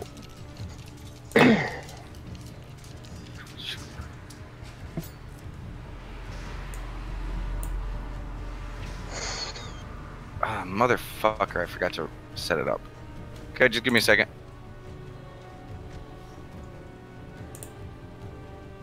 Is it 2 boop doop boop boop against 4? Okay, so I literally just have to change this to AC and change its name. That's good. It was the last thing that he fucking retrained on. Boop. Which does hit. Yay. Okay. So Daemissaries runs away. and he comes charging back at the creature. And with his glowing radiant hammer, he just runs towards it and wails on it on right, kind of like at the base of its spine. And you guys all hear a sickening crack as the chimera whimpers and roars and growls and collapses to the ground. Aw, I didn't get to kill it. Nope. No. Are we still in initiative here? A quiet falls over the area. Well, because Conrad's gonna try to run as fast as you can. Okay. I'm also gonna say everyone gets 5 HP because it's dead. Yeah, everyone gets 5 HP. Hey! Yay! Because it dies, and I'm gonna go ahead and everyone go ahead and any of your stuff, any of your auras, everything, just go ahead and start deleting them. Yes, all of mine. Can I get rid of the burning? Yes. Okay. Yay. Wait, no, you are. Go ahead and you're gonna take that's 20 damage minus 5, so that's 10 damage, and you can go ahead and try to save if you are still awake, which you are. So go ahead and try to wait. No, sorry, that's only 5 damage, and go ahead and try to save. Roll a d20. Wait, did I take 5 or 15? 5 damage. 5. Okay. Okay. So you save from it, but you are, you do take the damage from that first burn. Yeah. Okay. Bigsby's hand goes ahead and disappears. And Daemis is going to just run over to here and dive behind the tree again. Yeah, no, Conrad's gonna get down, and then he's actually gonna go a bit further back. Like, how far can I go, actually? Just, as far as you want. Okay, so Conrad's gonna go, like, all the way over here, like... Haha! Yeah, he's gonna go where Cletus, or not Cletus, Goran. Get your own hiding spot. Okay. Let me go ahead and exit out of turn order. Nat, go to like 60% zoom. Okay. Man, I was so ready for my turn. I was gonna start it, get burned, and fall unconscious. Sorry. It was gonna be super funny. That's fine. When Daemis ran away and triggered that attack, that 9 damage that you dealt was enough to send it over the edge. So, so yeah, did that kill or he killed? No, he did. Your damage was enough that once his attack landed, it was enough damage to kill it. Okay. Yeah. He understands your ability to focus in on those openings whenever it attacks people. Mm-hmm. So yeah, he was using that to his advantage. Yeah. But Daemis just dives headfirst into the bush. He takes 3 damage. Because the motherfucker just dove through a bush in plate armor. Rhea, are you going to back away at all? I was going to say, she technically doesn't you have didn't the hear earring. that. So you just watch as they all run away. Nat yells, Maria, get back! Then I will run away. I'll Okay. just follow Demo and go there. Okay, you watch as you pass through like the little bit of foliage, and you just see the large human just face first in the ground, like he's diving from a grenade.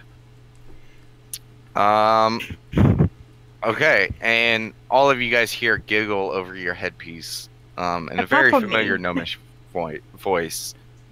Okay, let me go ahead. Over here, idiots. Conrad's like, he's got like his hand, he's like in a duck and cover position almost. It's like, and he looks around. Yeah, I should probably. I was gonna say, where is he? Yeah, we don't see it. That is literally Sin saying that. He's like, oh, I should probably, yeah. I'm over here. Been here the whole time. Is it safe to come out? No. I wouldn't get too close, but just, stay back. Alright. Let's see what happens. Conrad's still in the duck and cover position, man. He's gonna look over at Cletus and be like, okay, never mind. He's like, Cletus, you might want to stay back a little bit more than that, just in case. At least stay behind something. You're kind of in front of something on that one.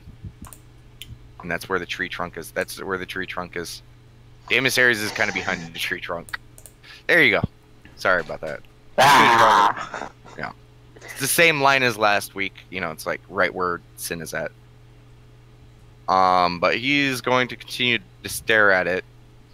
Emissary stands up and walks over behind Sin. The rest of you guys stay back there. I Yes. was going to go up to Chris, just say, are you okay? Do you need any healing or anything? I could use a bit. Cool, I'll do a healing word on Cletus then. Okay. I mean, if you guys want, you guys could just take a short rest. Yeah, I'm fine with that. Okay. I mean, you guys can rest. Sin is just kind of observing it. And he's going ahead and roll an Arcana check. Yeah. Okay.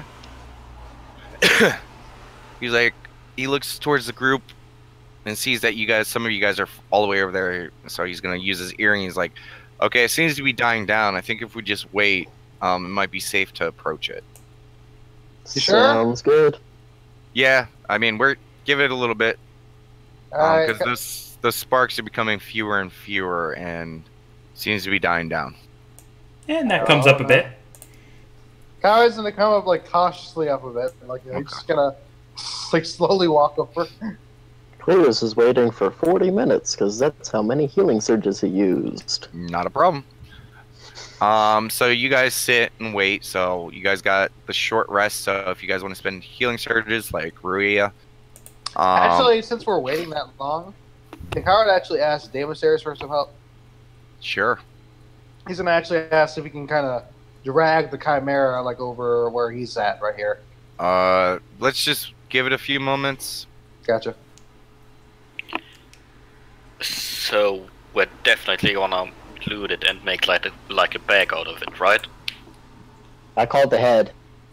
Which one? Dragon. I called dragging it. Just to let you guys know, you guys would notice this in combat. It is pretty fucked up on all angles. So it's gonna make getting stuff a little bit difficult, but especially like hiding and stuff like that, because you guys literally attacked it from all angles. Yeah. Conrad, what's your nature modifier?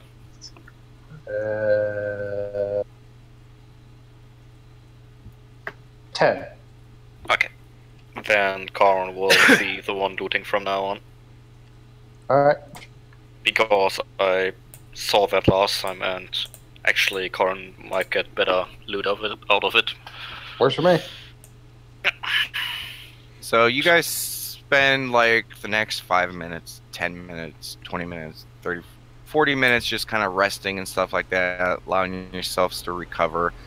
And you guys watch as, it's just the glow gets less and less and less. And about an hour and a half after the fight, the glow seems to stop. Hey, it stopped. Sin is like, yes, I can see that.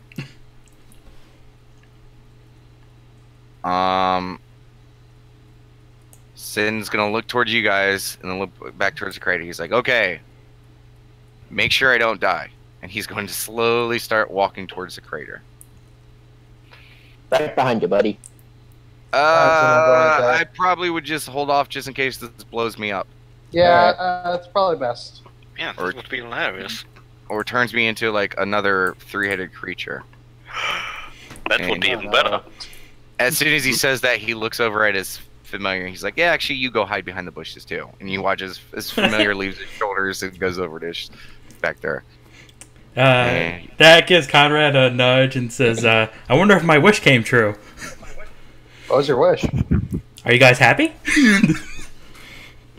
Huh. I'm happy if it blows up. I mean... Sin is... Maybe the next won't work. That's weird. Gar's he doesn't even like give an expression. He's just kind of focused on the sand, approaching the. And he's gonna walk around the crater area, just kind of looking at it from a distance. That's not what I was expecting.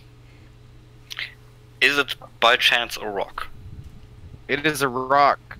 Well, like maybe. Called it. Oh, great, another one.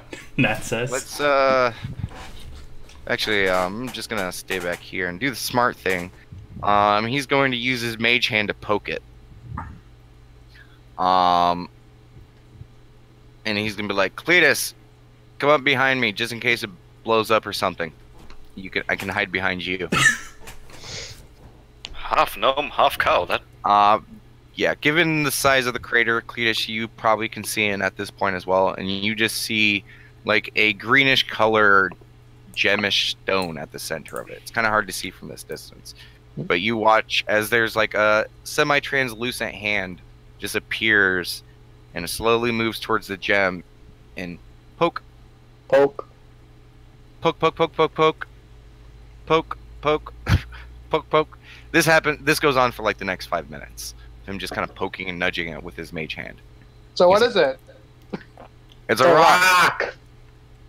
Glowing, How very dangerous. descriptive. Glowing and dangerous. That sounds very familiar. It's a green rock. Is that better, Conrad? He's Cool. like, you guys can move up, but just stay outside of the crater for now. I'm gonna go poke it with my hand. I'm fine right here. But I want to touch it. I want to have the next thing go inside me. He's going to approach it, and he's going to touch it. I think we're starting a collection at this point. You guys are looking at it, and it's not too big. He just walks up and pokes it, and he kind of touches it. He's like, okay, it's not hot. Kind of picks it up in his hand. He's like, huh.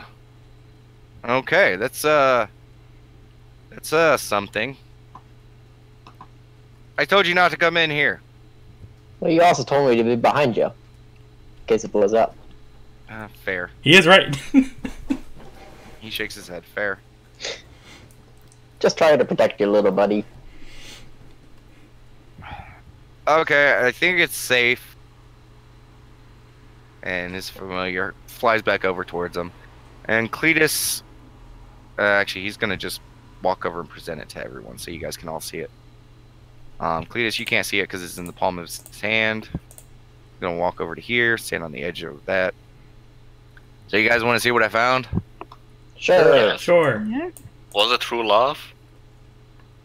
I wish. Because I could sell true love. Don't they already do that at the squawking box? No, I mean, that's look at fake love. Conrad. Shut up, Conrad says. Okay. You guys all, those who approach. And what you guys see as Sin presents this to everyone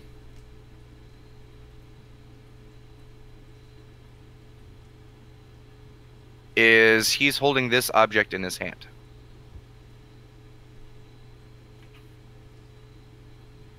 Huh. Oh no. Oh. It is a no. jade icosahedron with these gold etched lines all throughout it. I love it. So a D20. It's a D20. Yeah. It's about the size of the palm of, or actually for Sin, it's almost about the size of his hand. He's just holding on to it, and he's like, so this is what's been causing all these problems. Strange. Yeah. Any idea what it is? I mean, if you guys give me some time to sit with it, I'm sure I might be able to figure something out. Alright. Yeah. So, is that going to be safe to transport? Like, how is this kind of... Oh no, as soon as I finish looking at this, I'm putting it in a lead box. Okay, yeah. Something this powerful, something's probably going to be looking for it. I don't mean just that. I mean, like, while we're walking around with it, is it going to activate somehow? Well, it seems to be in a dormant state right now. Okay. And he's going to walk over and plop down on this bed. Well, I guess time to cough. Yeah, go for it, Cord.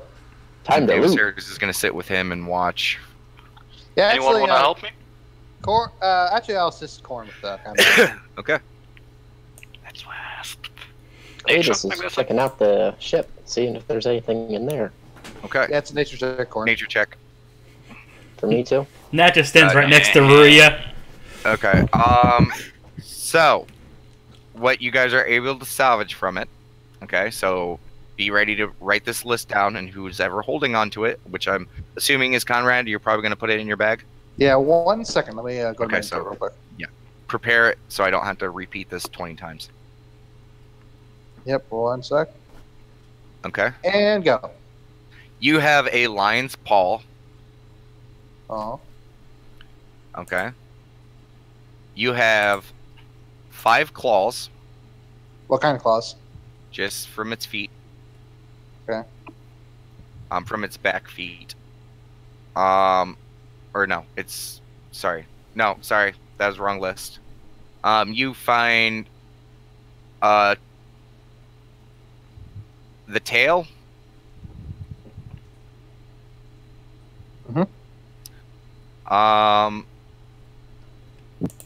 You're able to get about 5 pounds of wormling dragon hide.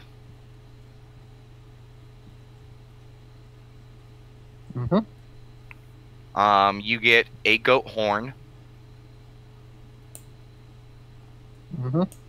black dragon horn,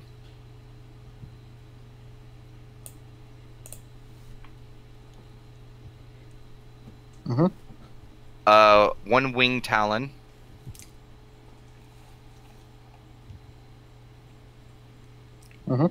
read that list back to me just in case, because I'm trying to go one by one and I can't remember if I said it or.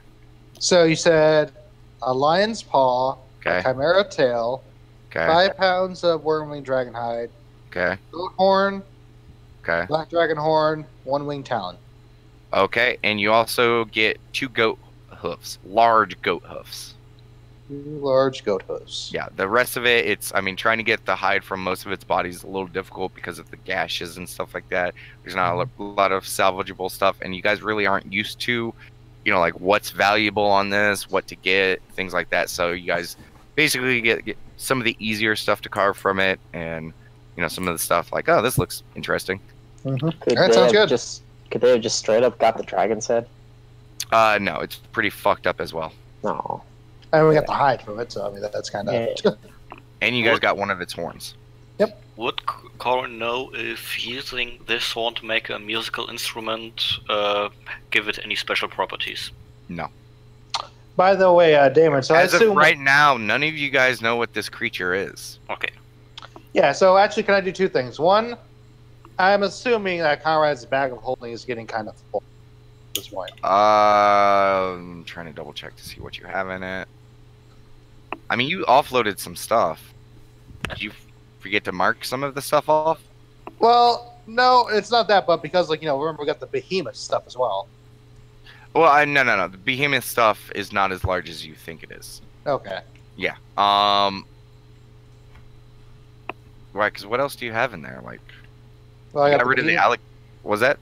I got the behemoth stuff and the chimera stuff. So. Oh yeah, no, you got room. Okay. Yeah, I wasn't sure because Yeah, I'm like. no. I was like, I'm I'm like, you got rid of the alligator stuff. Like the behemoth stuff, a lot of the stuff was just like, it wasn't as big as you think it was. Gotcha. Okay. Yeah. Perfect. Actually, sorry. Okay. So anyway, my other thing was, can I do a nature check to try to figure out what it is as we're carving?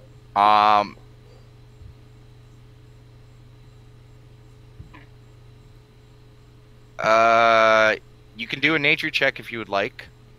Alright, might as Anyone well. trained in Arcana can do a roll to see what it is. Okay, Conrad, you have no fucking clue what this is. This is not a natural beast whatsoever. What the fuck is this, Corin? Corn, you do not know anything. Nats, I'm pretty sure you don't know anything, but let me double check. Nat turns to Ruria, looks up to Ruria and just says, "This is my life." I think they call this a 3-headed dog. What's the roll to search the ship? Is it just nature? Just perception. Alright. Woo!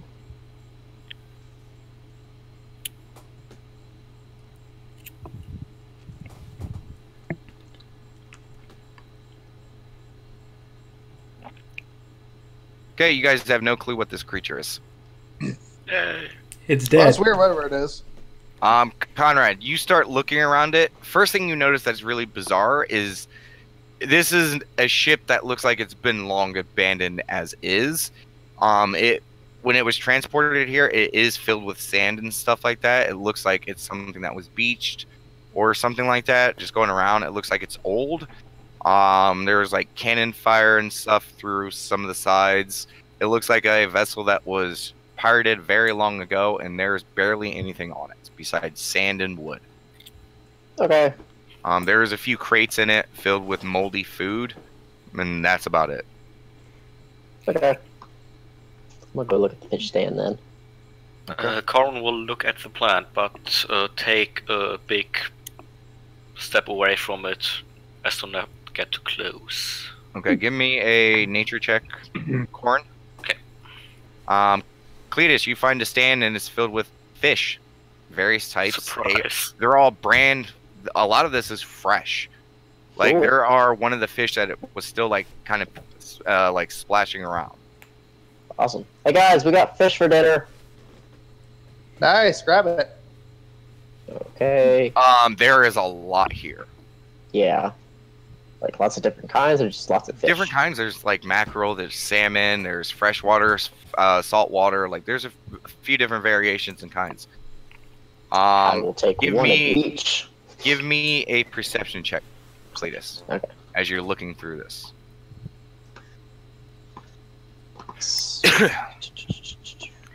The smell reminds me of the squawking box, don't know why. Hey. Corn. This is a Feywild plant. It is a grasping vine plant. Not violent, not dangerous whatsoever. It's just a plant that it's notorious for that if it can, it will overrun areas because the vines will literally continue to grow and grow and grow, and the center part will just get bigger and bigger. It can be a very evasive species. Okay, then the flower. Can Corin cut it off? Sure. Okay, then Corin cuts off the flower and then You hear Matt? a slight hiss, and you see the plant kind of recoil a little bit. is that normal? For this type of plant, yes. Something in the Feywild, yeah. Okay, then but the flower couldn't spread, right? I mean, the plant's still alive. No, I mean Yeah, the you just cut flower off by the top. itself. Oh yeah, So- the flower. Yeah, you got the flower in your hand. It's just a Yeah. flower. Okay, so that couldn't cause any danger if I took it somewhere. As long as it's not planted, you suspect. Okay. Then Corin will call. Nat, I might need your help right now. Alright. She goes over. Okay, so what are you really good at? Setting things on fire. Now, there's a plan. Have a guess. What do I want you to do? Bring it home to Yolon. Fair guess. I've seen enough hentai to know where this is going, but no. This is a really invasive plant, and as long as we don't want it taking over the forest, we might want to get rid of it. Okay. Stand back. Yep. Before that, what's this red thing right here? It's just a throne. Does it look Very any... shoddy throne. Throne elemental. No, nothing, Bell. There's no such thing as a throne. I cast burning spray. Okay. You don't have to pull up the image. Yeah. Aw. I mean, okay, fine. There you Yay! go. If you want to. It takes a couple rounds, but every time you hit it, Nat, it sounds like it's shrieking and crying out. It's very pathetic and very sad sounding. Yeah, but still better than it taking over the whole forest, I'm guessing. Just like Trevor. Nah. It took less to take Trevor down. Alright. Yeah, I was gonna say Rory's gonna like calm her breathing, like take it nice and slow and just walk up and says like, "Are you done carving the beast?" Looks like it. After like 30 or 40 minutes, they're done carving. Cool. I'm gonna poke up my stick. Okay. Yeah. It starts to decay very rapidly. Conrad, you gotta like cover your face and back away from it. Yeah, I was about to say, like, yeah. It's coming up. Yeah, but it starts to decay very quickly, and there is the start of some type of fern starting to grow out of it. That one better not overrun the forest either. Should be fine. Okay, let me just finish what Cletus was doing. Cletus, when you're looking around this thing, you find a little bit of paperwork. A lot of it talking about Letest. Okay.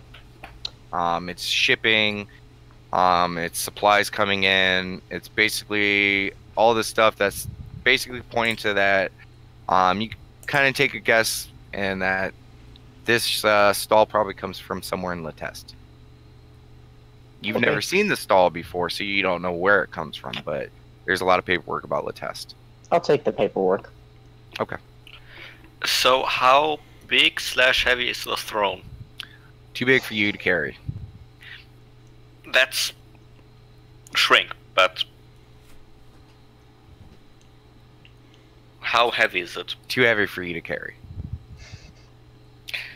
You just don't want me to take it with me, right? I mean, it's a solid stone and wood thing, so I mean, you're talking probably close to 300 pounds. Which in kilograms is too much. Corn, I'm not carrying that for you.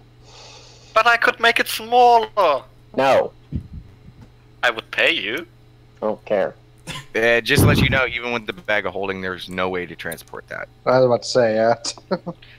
And If it was like a gold throne, it would probably be a little bit easier. But because it's stone and other stuff, it's very dense. But isn't gold heavier? Oh, wait, yeah. Sorry. I'm thinking of a different metal. Sorry. I mean, if it was gold, maybe Connor would be unwilling to load his bag of holding, but... There are a couple of metals that it could be technically lighter.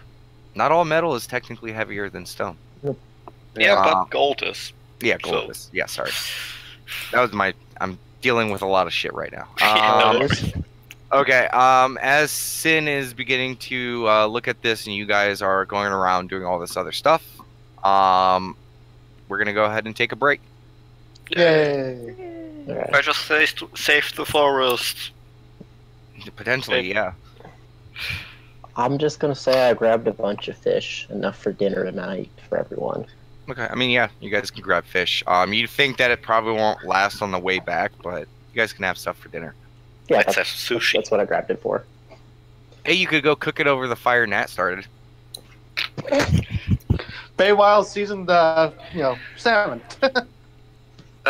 Also, Corn will take the flour and put it In your bag. No, between the pages of his ritual book to dry it. You get the sense that could fuck up your ritual book. It'll take over your book. Yeah. Is there any other way to do this? I mean, you could flatten it with your book real quick and just set it out somewhere. I think you can do that same thing with, just a kind of a cloth, too, actually. Yeah. Yeah, okay. But that takes a while, so... Yeah, it's kind of a juicy flower. Let's just put it that way. It's really thick and heavy. So if you did put it in your ritual book, there's a good... I would have to roll to see if it would smudge one of your rituals. Could I, in theory, take... Technically, you could put it in the back end of your book. Yeah, but I'd rather, take 2 planks of wood from the throne and put it between them or something along those lines. No. Definitely not. Okay. I mean, there's spare wood by the boat, or you could just put it on the boat itself. Yeah, but that would probably take longer. Drying a flower takes a lot of time. You could always ask Sin for help. When in doubt, ask the magic man. Isn't Sin busy right now? Yeah, I'm saying after the break. Yep. Okay. So that's a plan for after the break. Yeah. We'll be back at 8:05. Hey. Present for his girlfriend. Yeah. Well, not really girlfriend. Semi-girlfriend, like, you It's know, complicated. friend. Yeah. Friends for my... It's complicated. When Cora was talking about the squawking box, but he also bought what they were selling.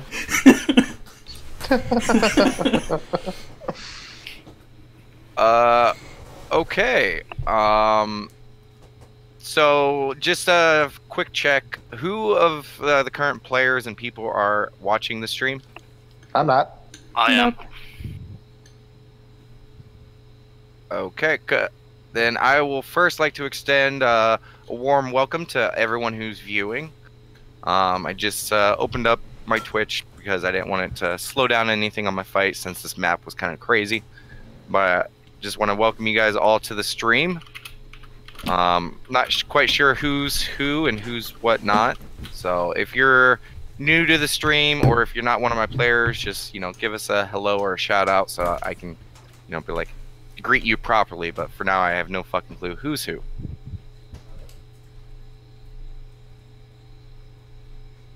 Yeah, a whole bunch of silent protagonists. I respect that. Or it's bots. I don't know. I don't know. Hey, I heard Boom's in the chat. Hey, Boom, how's it going? I don't know, Boom. He's one of my friends from there. I don't know, some local group. I'll tell him to say hello. I said hello. No, I'm telling you to tell him to say hello. Like, what up, dog?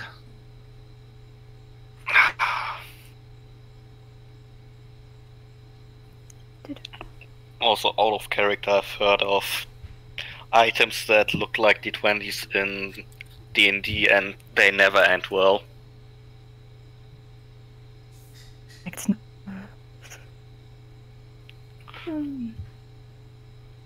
At least now everyone knows what I look like. Yay! Yep.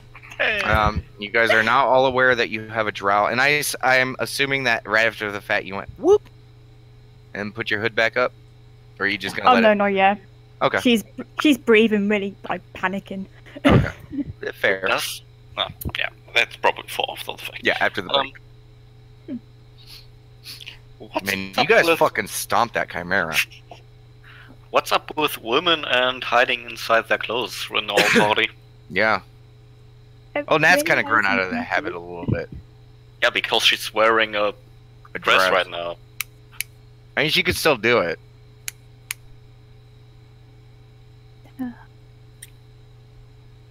It's nice and comfy. Nice and comfy. Man, all these viewers and no one's talking. I wish we had a more animated viewership. Sorry, I'm outside. You know, I have my cigarette. Oh no, I was talking about the people who are viewing Twitch. No. How many people we have on there right now? 5 viewers, but our viewer list is pretty heavy. Hello, Twitch.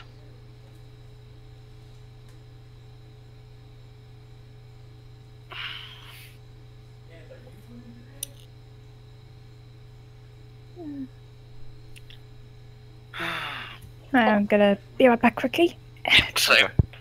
I'll get something to drink and eat.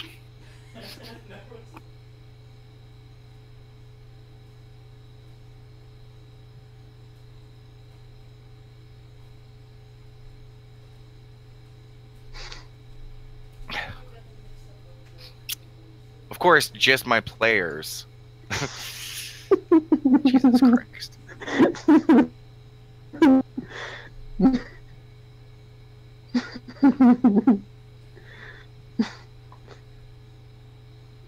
What? It's funny.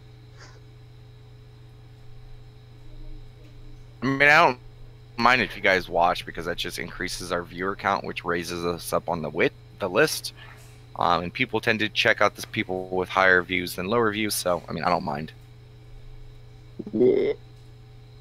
I really don't know what our competition really is on Sunday, so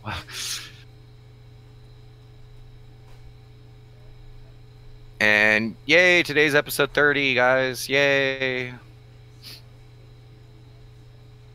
What was that? Today's our episode 30. Woo! There we go. We're old.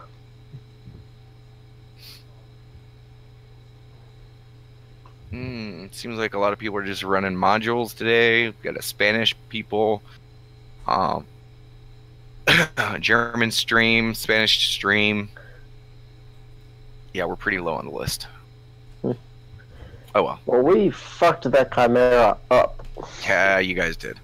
It rolled a 1 on its fucking initiative. I'm like, what did it roll on initiative? Because even that got better initiative than it. I was saying to my other half all week, is like, please don't be first. Please, I don't want to be first. Damn it, I'm first. No, Daemis rolled. I was sitting there rolling in terms initiative of for players and whatnot. Yeah, well, Daemis. Yeah. You know, I'd really love to get more of my friends watching, So, but just waste time. And I rolled a 20 for Daemis. It was like I think it was like a 14 or 15 for Sin, I believe, which got him to the same initiative as Cletus. And the Chimera rolled a fucking 1. And you guys rolled just good enough to where, you know, its initiative bonus was lower than your guys's. So it's not a great day for the Chimera. That fight would have been very different. so how Yeah. much damage did Rime of Fire deal over the whole fight? Like 60? More. Probably around 70. Cletus did like 60 plus damage in one turn. Yeah. Well, again, a lot of that came from Ruria and Corin's abilities, because you guys Yeah. were getting +7 damage to every single one of your attacks. High five for the buff squad. High five. And just as you saw, Ruria, Blessed Weapon or Weapon of the Gods, it's a little bit better if you use it on someone who uses weapon attacks. Yeah. Like if you would have got like Conrad or Cletus with that, or Daemis himself, like it, you know, would have been a little bit different. It would have been dead a little bit quicker. That's fine. We Probably, killed but it she doesn't relatively trust fast. anyone. Yeah. Yeah, and Daemis had so much to his attacks because he has plus from the Rime of Fire, plus Ruria's bonus, plus he has Blessed Weapon now. I'm back. Yeah. Oh, stats. Yay. Yeah. Everyone good? Everyone back? I'm back. I'll have to get my food real quick. I don't think Moose is back unless he's just not saying anything. I saw the screen just move, so he might be back and being all ninja-like. Ninja. Yep. Needs to say that. Corin, how much till your food's done? I think he just went to get it, Okay. You so he'll be back in a second. Yeah, it sucks because I'm hungry right now and I got chips like 3 feet away. I just can't eat them. I'm eating a croissant Yeah. now. Yeah. A croissant? Yeah, It's croissant. a fun word to say. It is. Especially mean a when you have a croissant? lisp. A Yeah. croissant? No, just a croissant. A croissant? Nope. Bread thin. Fancy Croissant. bread. Okay. Since it's back from the break, go ahead and move you guys back to the map. I'm back. Okay. So as you guys do your little searches and stuff like that, Sin begins sitting with the item. Just let me go ahead and pull it up.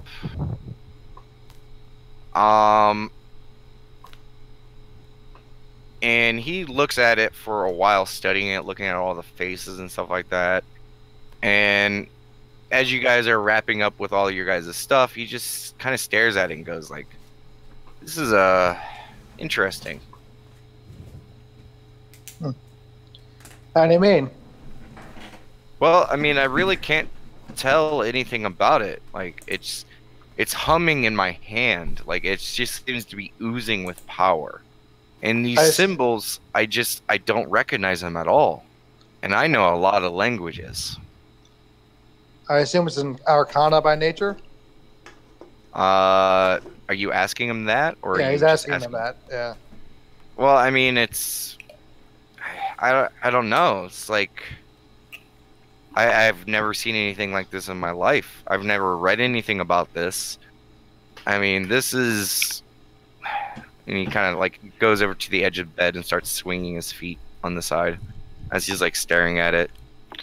It's like I really don't know. It's humming with power, which I've never seen even from magical items. Can I have a look at it?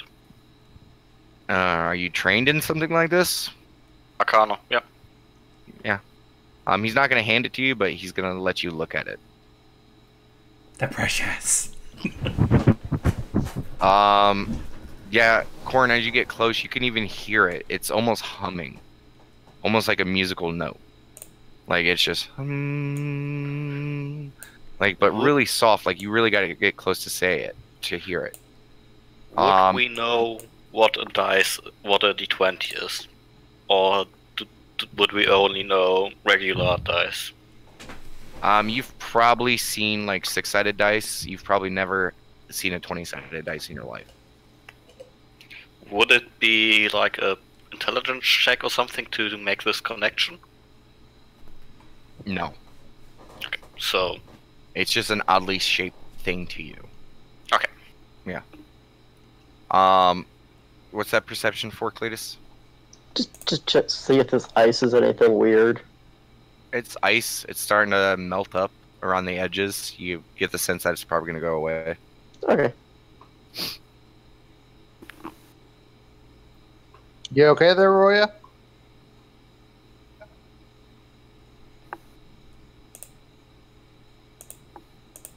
Roya. Mickey? He was asking if everything was okay. Oh.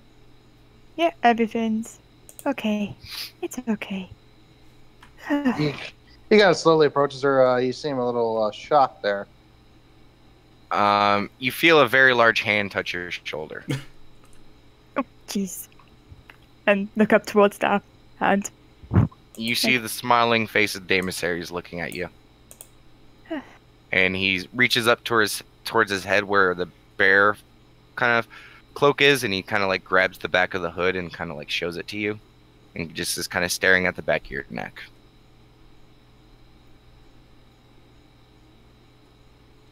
Dad will panicky, putting the hood back on and like extra hiding. Like, He gives you a big smile, and you've seen it a second time now. He gives you hand crossbows and walks back over to Sin. What you put your hood up for? You look good without it. Please do a charisma check for that one. Yeah, please do. I mean, are you trying to be smooth about it? Yes. Okay, charisma check. I want you to fail so much. Yeah, me too. Oh man, That's the second nat 20 he got in charisma. Okay, like he just walks over you, like gives you a thumbs up, and he gives you a bull smile. And for the first time in this campaign, it's not creepy. The teeth, there's a slight sparkle to it. The wind blows. A little bit of his long hair from when he was turned into a female just kind of blows in the wind a little bit. Uriah's now officially in love. No, you're not in love, but you know, you do feel kind of relaxed from him saying it. It does ease a little bit of tension of the situation.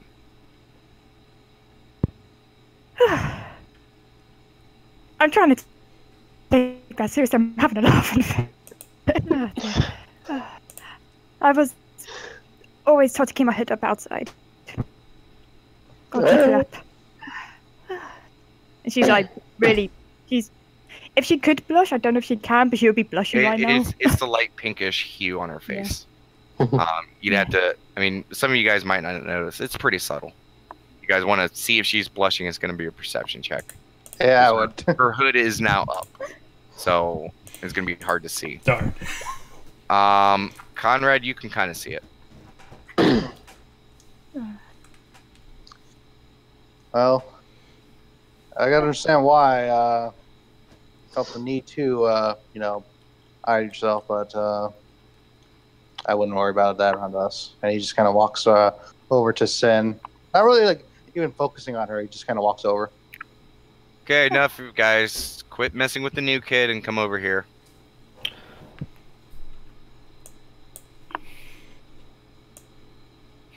Yeah, she's still just. Everyone's like, heavy pan, like, oh my god, what just happened? That means you too, new kid. Slowly just walks.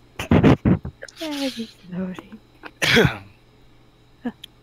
Okay, this is what I can gather. Is something like this, it's gonna require some attunement too.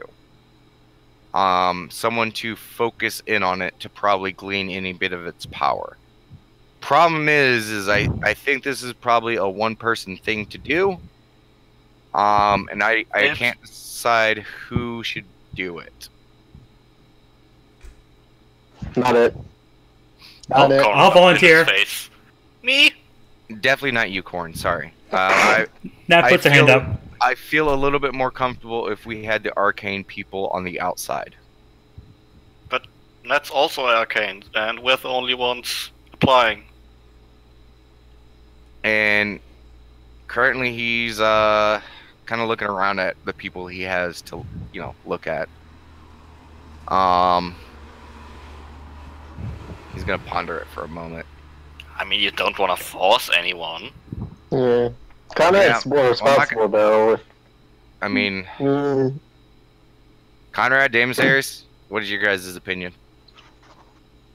I was gonna say if anyone's worried about it, I can give it a go. You kind of roboting? Is she roboting for anyone else? Oh. She's robotic for me. Yeah, too, just drop call and come back in. No.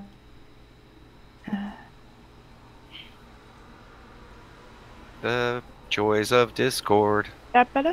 Yep, you're better. Yeah, cool. I was just gonna say if anyone's worried about it, I can do it.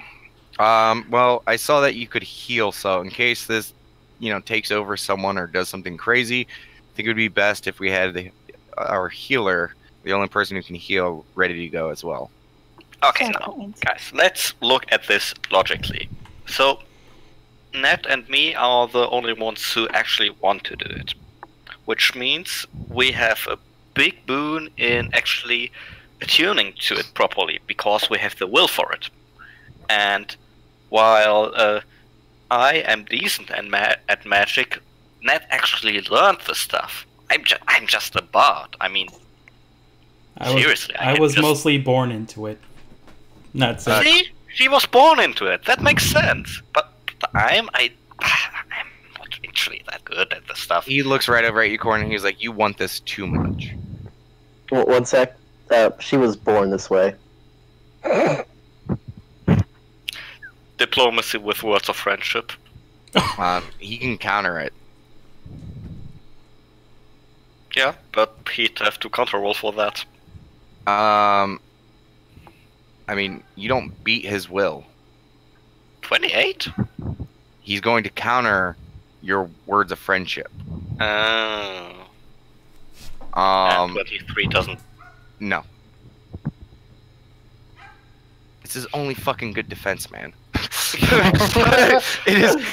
His will is basically like Cletus's and Damasairs' fucking AC. Yeah, he has a lot of his stuff is put into his will. Yeah, but I don't actually want it that much. So this is just for the team. Karn. Just no. And he looks at you and he's like, you can also fly away with it. Okay, but seriously, I wouldn't do that. But if it takes over you, that's not in control. Plus, you already want it. Then I would be easier to grapple. He's just looking at you. Corn, please just trust me on this one. Corn flies away and sits on the throne. Just so Conrad and Damasairs, what are your guys' input? I mean, I'll take it if you want me to, but I'm not gonna like it. I do ask that you put down your bow before you do so. Okay. He drops his bow. Nat, can you hold on to that just in case? Sure. That's so. Jaemissaries, stand behind him. Why do I got a feeling you're gonna hit me if things go wrong? Conrad's wincing already. Because I'm gonna have him hit you if something goes wrong. God damn it. Cletus, can you flank Ruia? And I regret this so much. Already. Nat, can you just take a couple steps back, Yep. just in case he like starts to make a dash for it? You know, we got okay. Corin, I know you're sulking, but could you at least help us with this as well? And he kind of points over to here. Like, could you just stand over there just in case he tries to make a mad dash or anything? Now we got all He is bases not covered. looking at him. Okay. He rolls his eyes and he holds out the object with one hand and he casts his mage hand with the other. He picks up the little stone and it floats over to you, Conrad. Conrad just kind of has his hand open, just like kind of facing out. Okay. And Sin looks at you and he's like, okay, have you ever tuned to anything? My bow, I guess. You've never had to attune to your bow. Okay, never mind then. The boots. The answer's no. Okay, sorry, no, I don't know. Okay.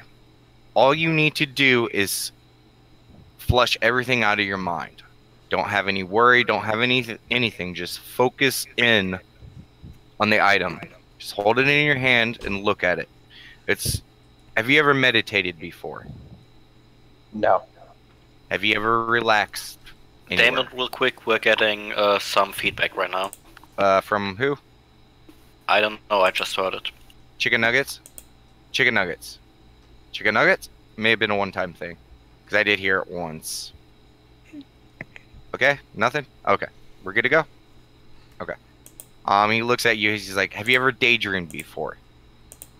I dreamt before. Have you ever daydreamed? No. Man, you were a very boring person, but that's besides the point. Okay, just hold the item in your hand and just let your mind wander to it. He kind of like, close your eyes, Conrad. he literally sighs, his eyes holding his hand out still. Well, the stone is now in your hand. Oh, it's in his hand? Okay, yeah. Okay, just focus. Do you feel that power humming from it? Does he? Yes. Okay. As soon as the stone hits your hand, it just feels like there's almost like the weight of the universe gets into it for like a split moment. And then it's light as a feather. But it's still humming with power. Like, you can feel it. And for that moment, that burning nugget inside of your body is dwarfed by what is now in your hand. And you feel your body like being pulled towards this almost like dense force of gravity. And after a moment, since like you feel that, Yep. open your eyes. Opens his eyes. Now focus on the item. Does so. Okay. And you guys watch as Conrad opens up his eyes and he begins to stare at it. And this goes on for like the next 5 minutes. And Conrad, as you're focusing in on this, and I'm not going to pull you into another room because, you know, this is something that you guys will probably eventually all have to deal with. Okay. Conrad, as you begin to focus into it, at first you're kind of like shrugging it off like, whatever, like this is stupid. But the more and more you focus in on it, the more you feel your perception being drawn into it until it almost feels like it's growing in size. And it just, your whole vision becomes the jade icosahedron. Everyone else you watch as Conrad just kind of like gets a little bit closer and closer to it, his face, and you watch as his pupils dilate to the point where the color of his eyes almost nearly disappear, and there are just two gigantic black discs where his eyes used to be. Conrad, you feel like immediately you are sucked into it. Like you're a little bit more used to the sensation of being, like pulled away from your body. So it doesn't scare you at, really at first, because it's almost kind of a sensation you've dealt with before. But immediately it feels like you're being pulled across the cosmos to what feels like the uppermost reaches of your universe, past the point of law where laws of nature and logic applies. You see the universe for what it is, what it was, and what it could be. You start to see the millions of threads of destinies, time and space that are all woven together that make up our universe. Your mind almost breaks, seeing the near limitless infinitum, and as you pass through it, this like kind of limit of the universe, it feels like your mind is going to break. You are at the very edge of a universe, like a giant wall. And right where you're about to be, it feels like you're going to be just smashed into this wall at the very boundary of the universe. You kind of like wince and you close your eyes. And right where you're expecting the impact to happen, nothing. And you open up your eyes and you see the very boundary of the universe, almost like a faint window into something. You see some faint light on the other side, and a figure sitting on some type of furniture. It is sitting there, and it is attempting to reach into your universe. You see their mouth moving, but yet you hear no words. Then you are yanked back to your form, and you start gasping for air. And what you guys see is him he does that blank stare with the black pupils, and you see his eyes return back to normal, and he is almost like knocked back a little bit, but not like physically, like his body moves back, but like his head and hands kind of like recoil from it, and you hear him gasping. And Conrad, you sit mulling over what you saw. Along those paths and those threads at the near limits of the universe, you saw future, past, and present. You saw scenes and sights that are foreign to you, but you know they exist somewhere at some relative point in our universe. And you think about, yes, you see infinity. You think about all of that, and there's little bits in your brain that feel like you can use this to your advantage. So, I'm going to, for Conrad, I need you to write these two numbers down. Okay, 1 sec. Actually, go into your inventory. Okay, sure, 1 second. And add this object to your inventory of this name.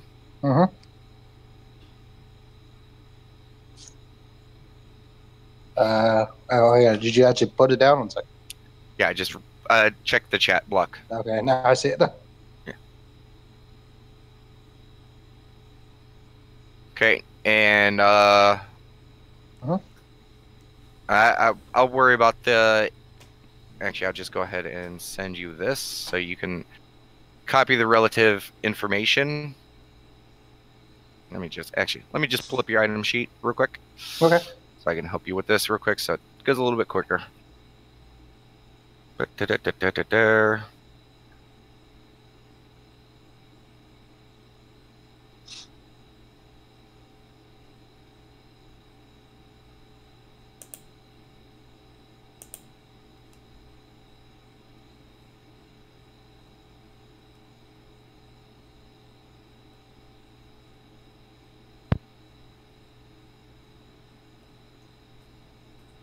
Okay, now for the value and weight, okay, in those spaces, for the value, I need you to write 2. And in the other one, 20. All right, so it weighs 20? 2 and 20. Okay. Okay, basically, as an immediate interrupt,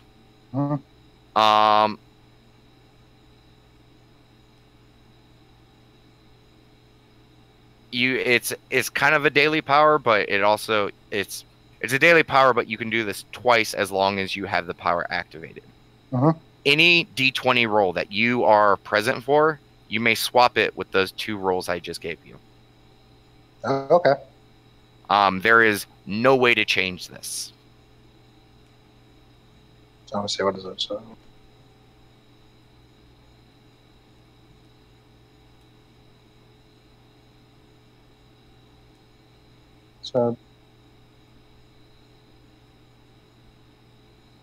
Okay. So it's I get to choose to swap it, or Yes. okay. Interesting. Okay. And yeah. And okay. So you have you now fully grasp what this thing is capable of. Wow, that was. And since like, what did you see? What happened? I saw, like, again, kind of really enunciates this.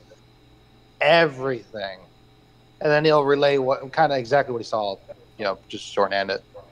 Sin just kind of grabs his little goat beard, like, strange. Okay. Okay, give me it back. And he snaps his fingers or he's gonna reach into his robe and pull out a lead box. And he's gonna hold out the box to have you place it in there. Does so.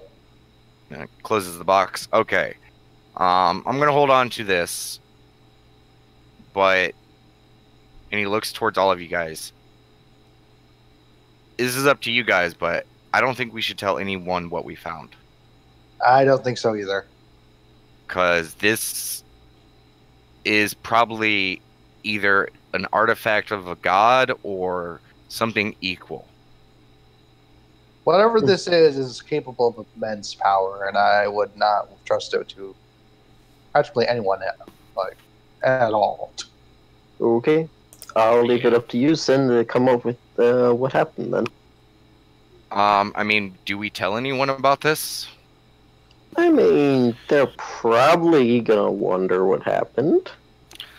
Also, there's the big thingy that's still running around the forest, and anything else that came out before we got here. Yeah, I was just going to point to the massive, great big hole. That too. Yeah. Yeah, we might want to tell them. Okay, Stuff. we found the crater, but there was nothing inside. Yeah. Maybe it got destroyed on impact in that sense? He points at you, Nat, like, that's actually a good idea. Yeah. Or we just saw some weird green glow that went away after a while. The energy was left over from it, but there was nothing left by the time we got to it. Yeah, and whatever the energy was caused weird stuff to happen. And he looks towards Damasaries. He says, as soon as we get back, though, I'm going to need your assistance into crafting a box for us so we can permanently store it in there. Lead should be able to help us keep it away from prying eyes. And Damasaries gives a big thumbs up. When you give your report, that fish stand over there is from the test. Just let them know that it's there. I'm hungry, so let's have some fish first. Yeah, I'm hungry too, actually. Damasaries is like, oh yeah, and he, like a little kid, runs across the cavern, trips a little bit, and then keeps going, and he's like, fish! Damasaries, I already have fish. You don't have enough for me. And he just starts pulling out, like, he grabs like a basket and just starts filling it up with fish, like, woohoo! This is Damasaries being able to eat how much he wants. So, free food is free food. He's gonna eat as much as he can. He's gonna keep rummaging through everything. Pulls out like a squid, octopus, like, woohoo! I get out the fish I got and start cooking them. Well, Nat, can you light a fire so we can cook these? Is that fire gone by now over there? By now it's petered out. Nat says, sure, and she hands Connor back his bow first. Thanks. No problem. And then she makes the fire. Okay, you guys make a fire. Goodbye, or I guess I will cook the fish. Well, I mean, Sin is putting his on a stick and just roasting it over the fire. That's pretty much exactly what Conrad's doing. Yeah, I mean, you guys can take care of your own fish. There's plenty of sticks around and stuff like that to grab one and just start cooking your own fish. So you guys basically... Corn? Corn's taking all the squid fish. Squid fish? Yeah, the squids, and plays around with the tentacles, like touching people with them. Sure, who do you touch?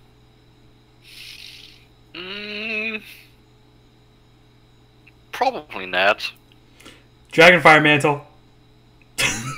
Okay. If you get her by surprise, she's gonna do Dragonfire mantle. Okay, go ahead and roll it.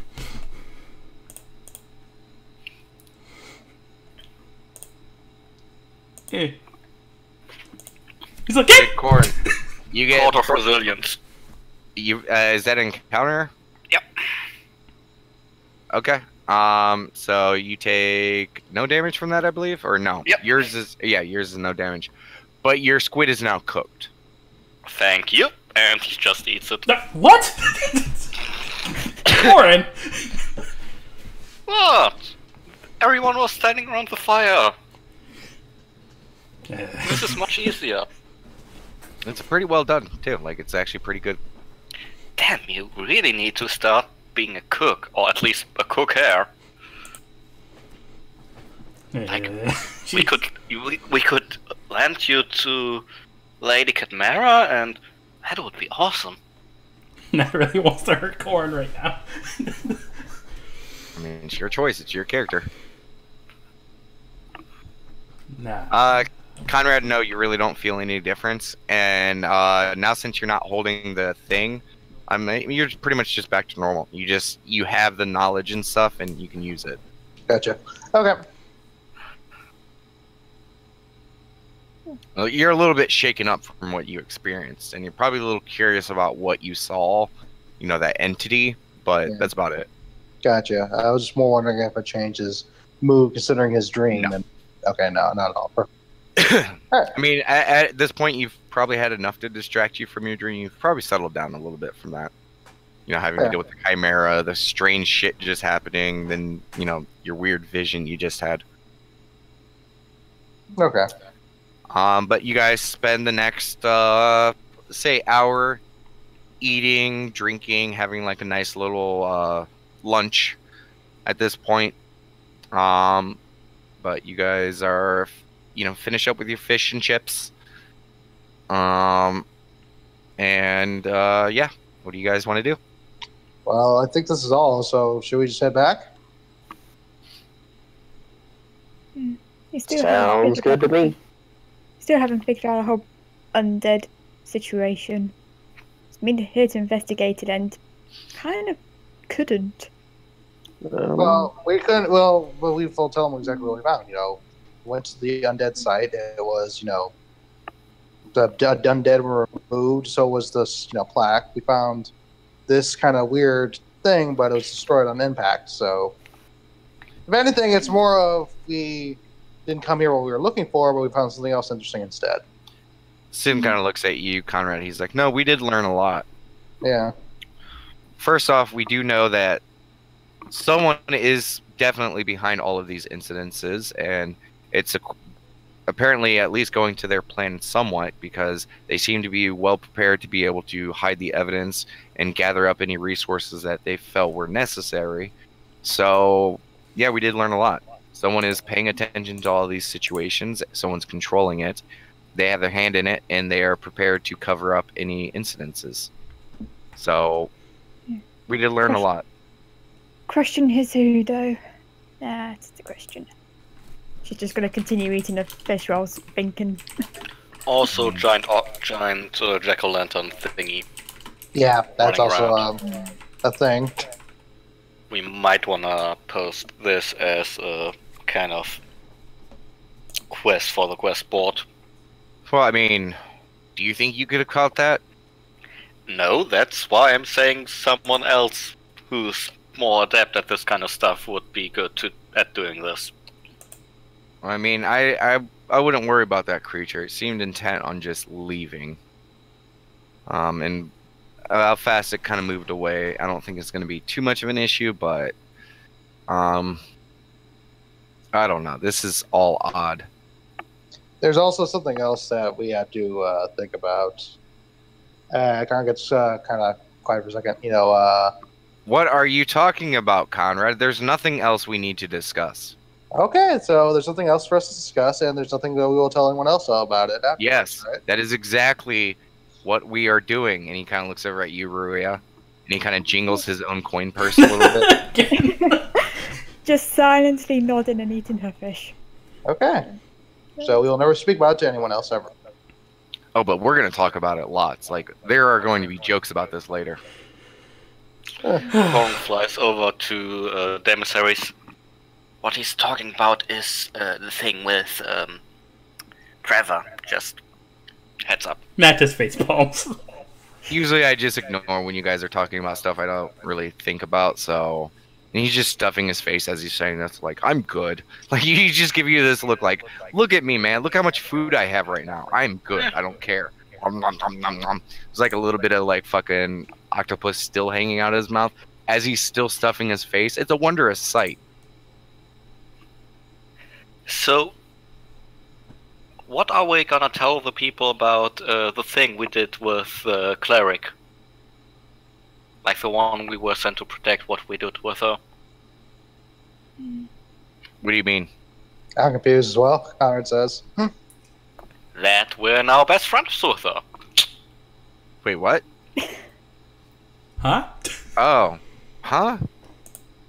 I wanted to make a joke to make it seem like we did something bad to her, but then I said we made friends with her, and you guys just are shaking his terrible. head. Conrad's just shaking his head like, nah, just... Nah. Let's just go. Let's just go. Let's go. I think we're okay. I mean, you didn't run away, scream, throw insults my way, and yeah, I think we're good. You see the gnome just kind of stare at you like, would that make you feel more comfortable in this situation? Because I'm willing to do it. What make you feel more comfortable? I didn't catch that. If any of that would make you feel comfortable. No. Then why are you complaining about it? Right. I'm not complaining. I'm saying that we're Sounds good. like you're complaining about it. Corn throws a berry at her face. Corn! Roll a d20. Add your dex modifier. Oh my god. Right up her nose. Yeah, like, it goes... Actually, no. It's like... Okay, I gotta think. You're going to speak as you're like, no. And as you're talking, something gets lodged in the back of your throat. Conrad gives her the hand like... Like, you pat her on her back and she's like, and there's a berry now in your hand that you coughed up. Corn. Oh, I do that to humans, I do that to weird ice ladies. That's a part of inclusion. I grab Corn. If he's gonna die because of anything, it's gonna be because of that. Cletus, go ahead and make a strength check.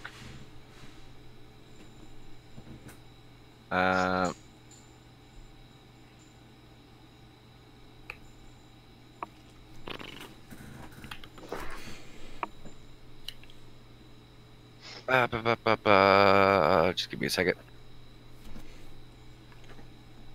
And that will also pat Ruri on the back. Feeling better, Ruya?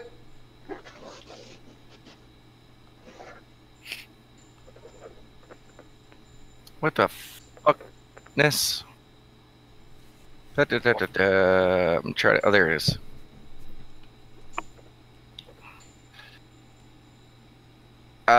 Okay. Which is higher for you? Corn, reflex, or fort? Does that strength check beat your fort or reflex? Yeah. Okay, you are now grabbed by Cletus.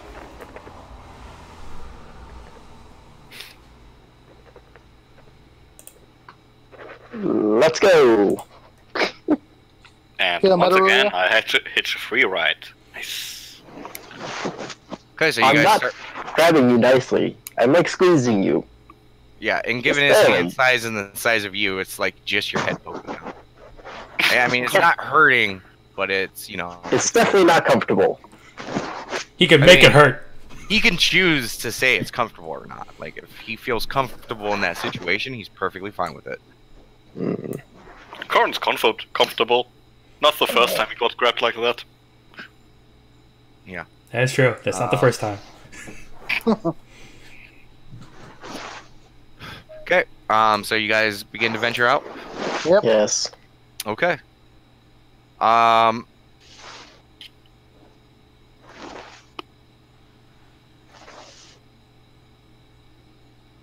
Okay.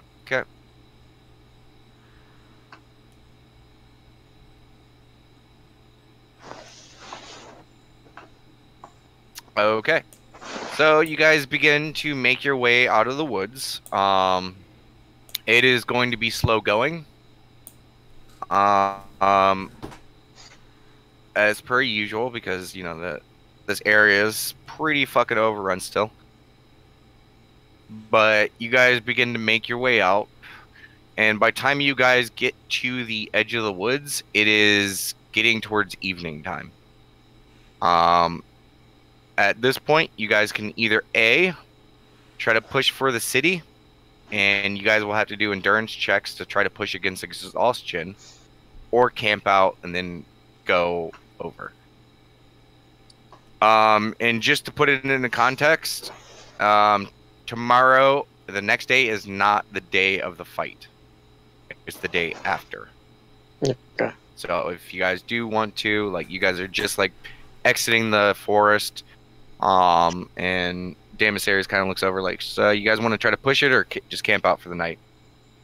I'm up for camping out. There you go, either way.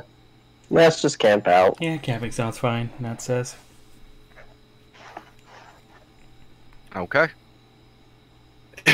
So you guys, I can make it now. you guys go and you know, you guys begin to set up your tent and stuff like that. And Corn looks towards the group like, or not Corn, sorry. Sin looks towards the group like, are we gonna need to like gather food first? Probably. I'm still good.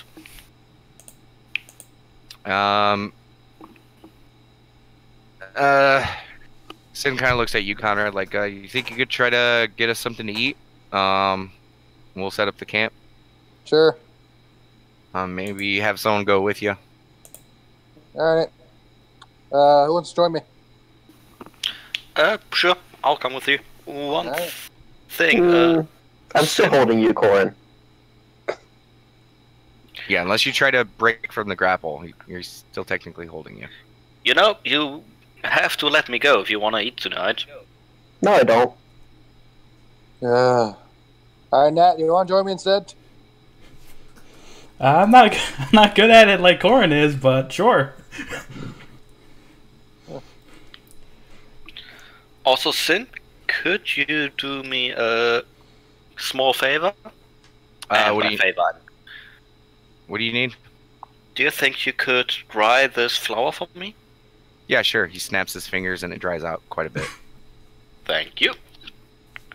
Well, Sin's attention's on us. I give Sin 5 gold because I'm assuming he's doing his thingy. Going to do his thingy. Oh no, he's not. Oh, he's not? That's why he asked Conrad to go get some food. No, Because the never last mind. time you guys only gave him like shit for fucking money, and he did not like. He spent more than what he got back, so Yeah. he's not gonna do it again. Oh, I'm not Conan gonna- gives him 10 gold for drying the flower. Okay.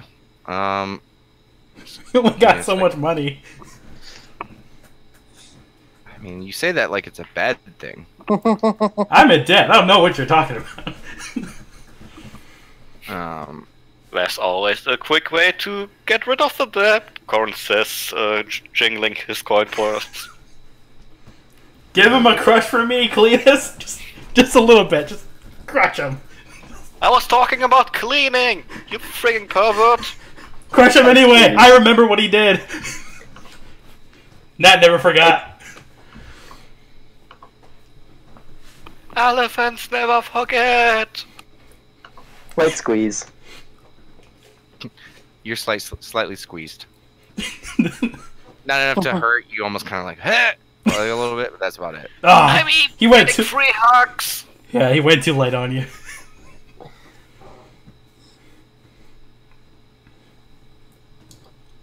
I'm thinking like Ozaru Vegeta, like on Goku, kind of like crushing. But no, that's fine. Corn Yeah, just I makes mean, squeaking toy noises.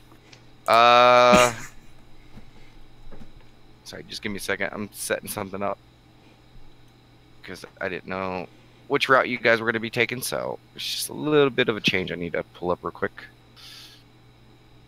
Boop, boop, boop, boop. Okay, so who's ever assisting with the hunt, Conrad, go ahead and give me a perception check.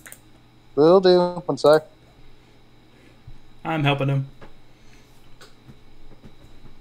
And tell me what the score is once it's out. 19. Okay. So you do find a small deer. Mm-hmm. Go ahead and give me a nature check. Okay. Okay. 14. Go ahead and roll me an attack. Okay. It could be one of your at-wills or a ranged attack. 1 second. Okay. You hit the deer and it goes down. Okay. You can either try to bring it back or, carve it up where it is. He'll carve it up where it is. Okay, go ahead and give me another nature check.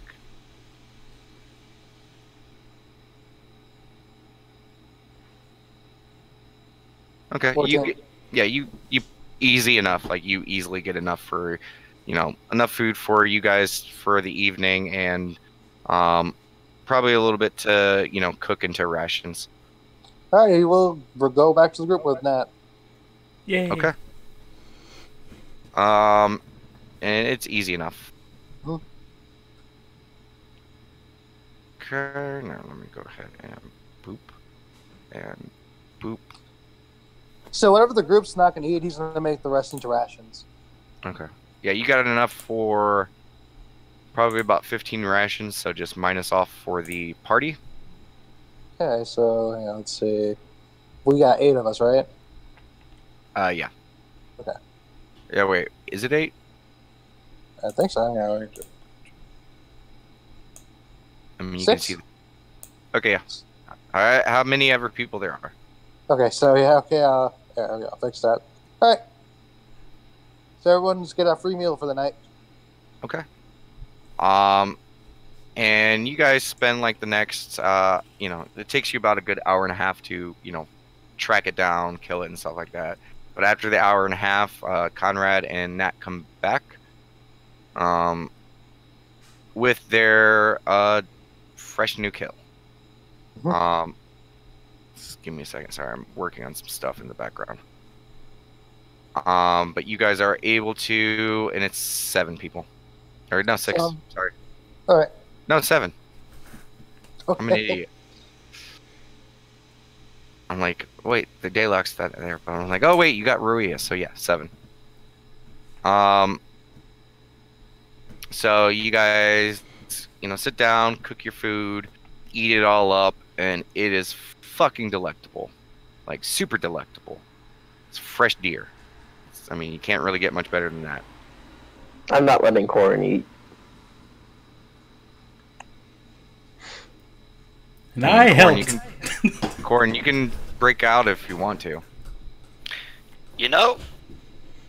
It's never a good idea to make the healer mad, just saying. Yeah, but it's also not it's not a good idea to make the guy with the giant hammer mad either.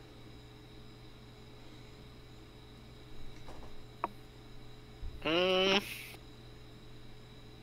let's see, what could I do?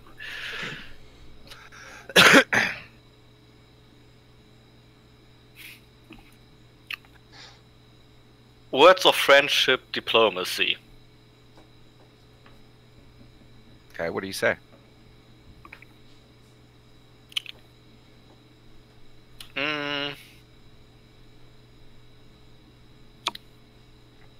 You know, it probably wouldn't be a good thing if I told the new girl your reputation with women.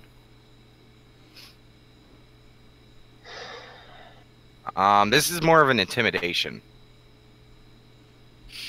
Oh, Can I, yeah, not totally. can I still use No. that one? I mean, it's the same score! I'm sorry, man. Different skill. And you rolled it before I told you to do it. Yeah, sorry. And you don't, I believe, get the bonus from your words of friendship with intimidation, do you? Nope. Okay. So it's a 22 against your will. Minus 5 to, because you are technically aggressive against him right now. So, I mean, it doesn't really scare you, Cletus.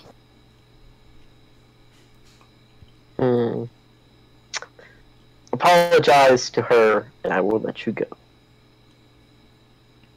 I was gonna say it's okay. I'm sorry if I was rude towards you. It was meant to be a friendly jape to include you into our group. Thank you. I'll let him go. I appreciate that. Rhea, is she coming off like really quiet to anyone else? Yeah, it's because she's on her Yeah, she's phone real quiet to now. me too. Oh, she's on her phone. Sorry. Yeah, my Discord was messing up. Okay. Give me a Just sec. speak up a little bit, and I think you'll be fine. Yeah, shall do. Okay, there you go. Yeah, that's a little bit better. I've been trying to say that, you know, you should probably let Cohen go for the whole time and no one could hear me. Like, yeah. Okay. But you guys finished with your meal, and it is pretty goddamn good, like I said. And you know, the night begins to dwindle down a little bit. So yeah, what do you guys do? Start watches. No one wants to do anything else? Well, I guess get our tent set Nope. up. Okay, I mean, yeah, you guys get your tents set up and all that good stuff. Okay.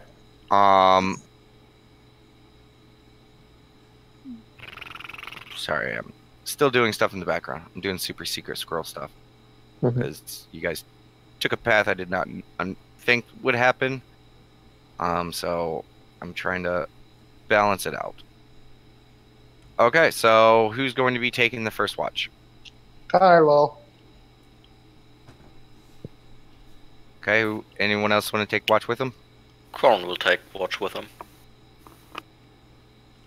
Okay. Who's going to be taking second watch? I'll take the second watch. Okay. Sin will assist you with that watch. Who's going to be taking third watch? I can do that. And I'll go to that one with her. Okay. Okay. So as you guys begin to get your rest ready and, you know, like lay down for the evening, go ahead and give me a perception check for the first two people on watch.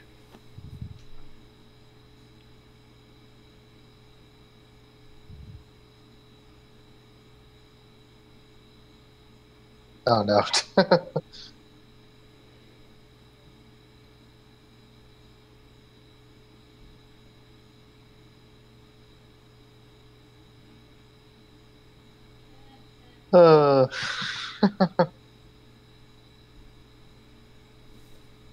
Okay, this is going to be great. Okay, Conrad.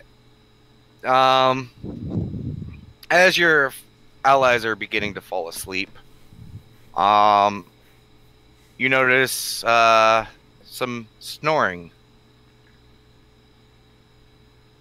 It turns towards the source of it. Okay, give me a perception. Oh, we'll just use the same perception. You look over and you see Corn just pass the fuck out. He literally swats him. Like, wake up! Well, what happened? Let's be our watch, dude. Come on, just. Sorry, I was just a bit tired because somebody had to squeeze me all day.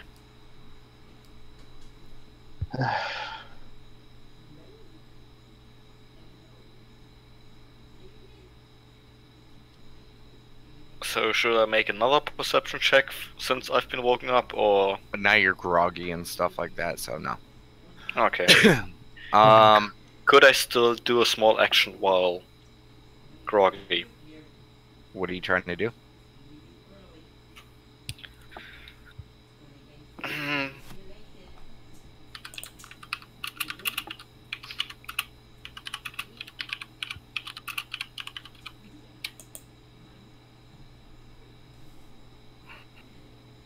Okay, give me a stealth check.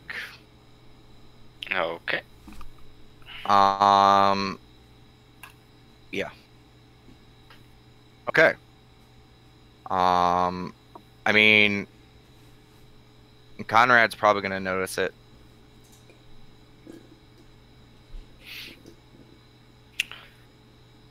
Okay, you go and do it, Conrad. Okay. You watch as Corn sneaks over towards Cletus's tent and starts to draw something on it. He looks over to see what he's doing. Okay, he's drawing a giant dick on Cletus's tent. He snickers, but then he goes back to. Corn, give me a dex check Okay. just to see how good your dick looks. That's a It's pretty a great good dick. Yeah, like you get some veins in it. Like the hairs look perfect on it, on the balls. Like it's pretty good. Like it is a pretty. Yeah, your dick is on point. But it takes him like a good 30-40 minutes for him to draw this. But like in This the second, work of art. yeah, in the second hour of your guys' watch, Conrad, you hear a very familiar sound. That fluttering? You hear a fluttering of wings. And also, just to let you know, you could have used your power to swap out Corn's perception roll, too. I thought that was only on me. Any Oh. D20 that you see that you are present for, you can swap it out. Oh, But okay. it's besides the point. Okay, yeah. Yeah, you hear the fluttering. It's very light, but it seems like it's getting kind of close. Like at its usual kind of distance, or it's getting closer to us? You first hear it, and you hear it in the distance, and it seems to go past. Okay. But then after like 5-10 minutes later, you hear it go again. And then like after another 10 or 15 minutes, you hear it again. But it's at different directions. Go ahead and give me a wisdom check. Yep. Yeah. Natural 20. Nice. You get the sense that it's looking for something. Because it's flying around. And you remember, oh, your guys' campfire can't be seen from outside. So, But it does seem to be getting a little bit closer with its yeah, search. yeah, Conrad can actually wake up Sin, like just very lightly. Okay. He wakes up. He's like, what? I think that thing that's been following us is here, and it looks like it's searching for something. Okay, well, tell me when it gets here. And he lays back down. He sighs. Goes back to his watch. Okay. It happens a few more times throughout your watch, but it gets around to the point where you get the sense that it's the next time, or the next watch. All right, he wakes up the next watch. Okay. Which is Sin and Cletus, I believe. Yep. Before he wakes him up, Corn's already in Conrad's tent. Okay. Morning, guys. Oh, not morning. Time to wake up, guys. Okay. I'm So like, why'd you wake me up like an hour ago? That thing that's been following us was around. It looks like it was searching for something. Probably us, but I don't think it could see us because of the Nat's fire thing. I mean, it can't see the light, but it could still see us. Yeah, I'm more worried if it was looking for any kind of just gestures to, you know. He kind of like holds like his like hand like a little pole, as if he's referencing, you know, what it is. Yeah, you can see Payne when we get back. Shut up. Sniped. You know what? I'm going to bed. One shot, one kill. Okay, we'll keep our eyes out open for it. I kind of went to bed after that. Okay. Cletus and Sin, as you guys sit around the campfire, go ahead and give me your perception roll. Okay. Okay.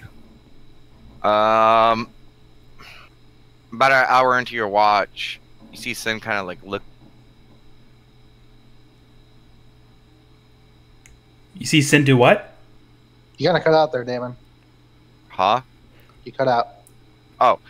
Cletus, on your watch, after an hour into it, you see Sin start to look around. see or hear something? You don't see or hear anything. No, I'm asking if he sees something. Oh, okay. Yeah. Hear something. I think Corn was on, or Conrad was onto something. I mean, Sounds like it's getting closer.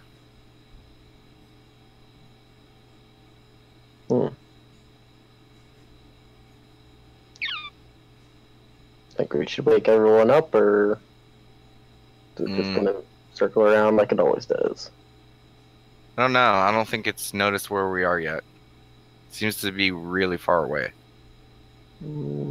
Just keep an eye and ear out. For it, I sounds like guess. it's coming for us. Wake everyone up. Wake everyone up. Wake everyone up. I wake everyone up. Okay. And in this moment, Bluma.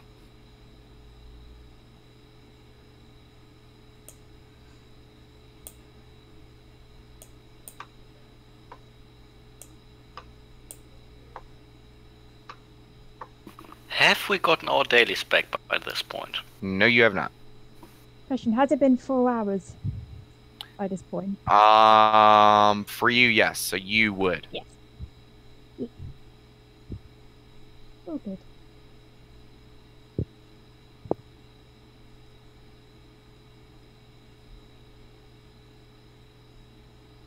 Yeah, and Ruria, you've actually noticed all of this conversation happening. Yep. But you guys are just now waking up in your tents. As Cletus, what are you doing to wake people up? Just gently shaking them. Okay, Sin is going around violently hitting people with his staff. So Ruia and Damus Ares gets clunked in the head with his staff. It kind of knocks you out of your meditation a little bit, Ruia. I say, get up, we got company. And Sin continues to go around and blump everyone else on the head. Ow! Ow. Mother. Wake up, I need you guys alert. It's here. So I'm just gonna go around and look at look around and see what is about. Everyone give me a perception check. Yep. Everyone but Ruia. Oh, okay. Damn, look. Okay, it makes a lot of sense. Okay. Definitely on the highest star. Conrad and Ruia. Conrad, you notice something on the right side of the map. In the darkness, so you can't see anything. But Ruia, looking into the darkness, you see a shadowy figure right here. Ruia, what you can make out, you can't tell out the colors because of your dark vision, but you can see a rather large humanoid figure standing. It's hard to really make out the details because it seems like they are almost made of shadows. But you see two very large wings on its back. You see a tail kind of swaying behind it.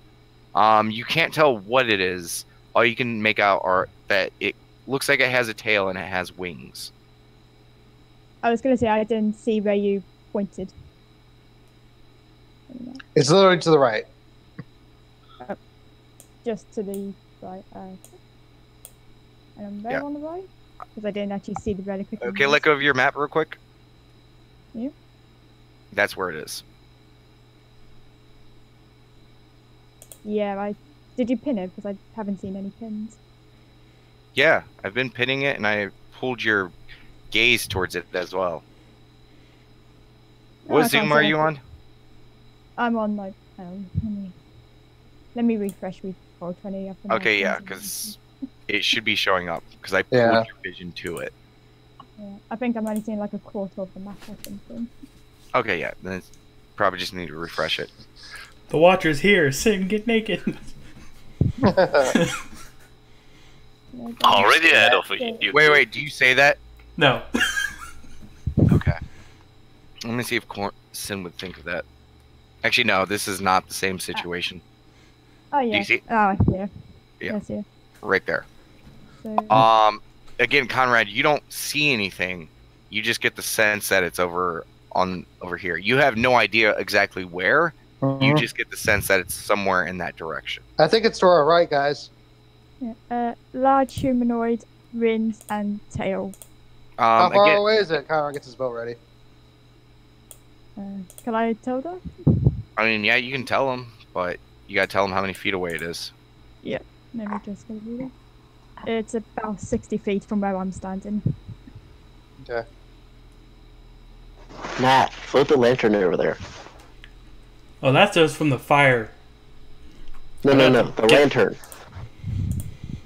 Alright, she gets up the lantern. And lantern. you see the shadow shift and move as soon as you go to throw it at it. Yeah, it's moved now. I was gonna throw a lantern. And that'd be so aggressive. I don't know, that thing fled as soon as the light hit it, it's gone. Everyone give me a perception check. Yep.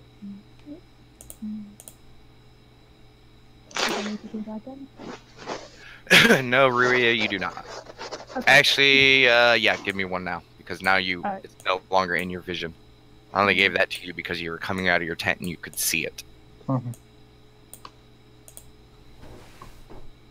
It's now all behind you guys.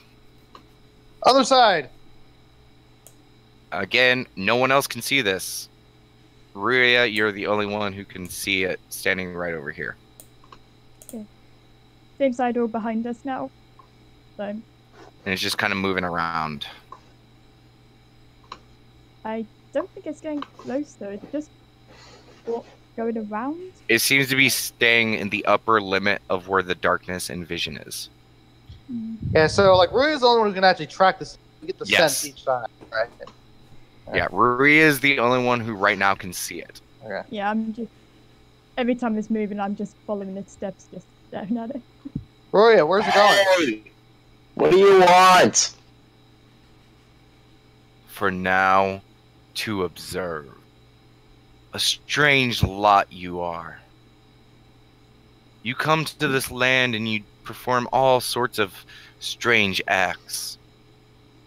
You save people. You murder people. You save groups of people. You destroy others. I just can't seem to figure out who and what you stand for. Who is your master? Oh yeah, get closer over here. You're too close. We serve Latest. Do you? You've betrayed it time and time again. So how do you really serve something that you betray over and over again? We don't try to betray it. We try our best to serve it. So then you are just nothing but failures? Not entirely failures. We fuck up occasionally. And it's so strange that people you would. fuck up. And it's so strange that you would adamantly defend something that you do not even understand. What has Latest done for you? Why do you defend it? It pays us. So payment is all it takes? So if I were to pay you to betray them, is that all that would be required? No. So, am I We to also- presume? So then you're a liar. So am I to presume we're talking to the Shadow Man? Why do you Yes. call me such things? So is that what you are called? It's a Like, name we have heard. I've We're gone by not sure if it's many you or names, not. but that is not a name of mine. So what do I you go don't- by? That is for me to know.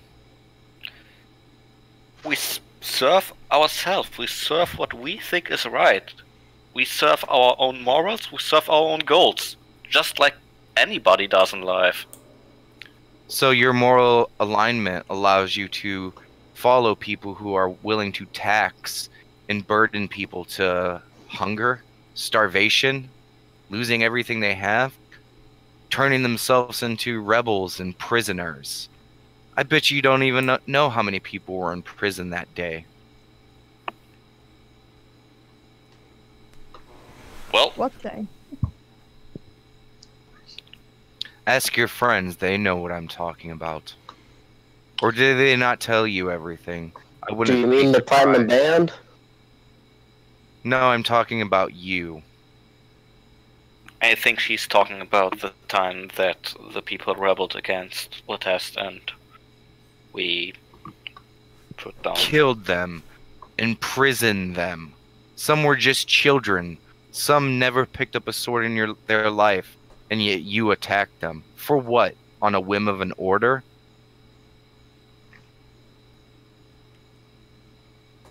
It's true we don't have all the facts sometimes, but we just try to do what we can, what we think is best and we're given. The system might not be correct, but it's So the only you're system ignorant. we have. In a sense, yes. You hear just a low, guttural chuckle. So then what should I do with you? Kill you? Hire you? These are questions I'm sure none of you could answer. Since, like, how much gold we talking? Well, Ignore him. the important part is, what are your morals? What are your goals? Do they align with our morals and goals? I honestly don't care what your morals are. And I kind of doubt it in that sense. Well, what do you want? My design and my plans are my own. Yeah, then we can't trust you, so... Trust You- is not negotiable now. I'm deciding whether I kill you or not. Or whether you're a better tool to leave alive.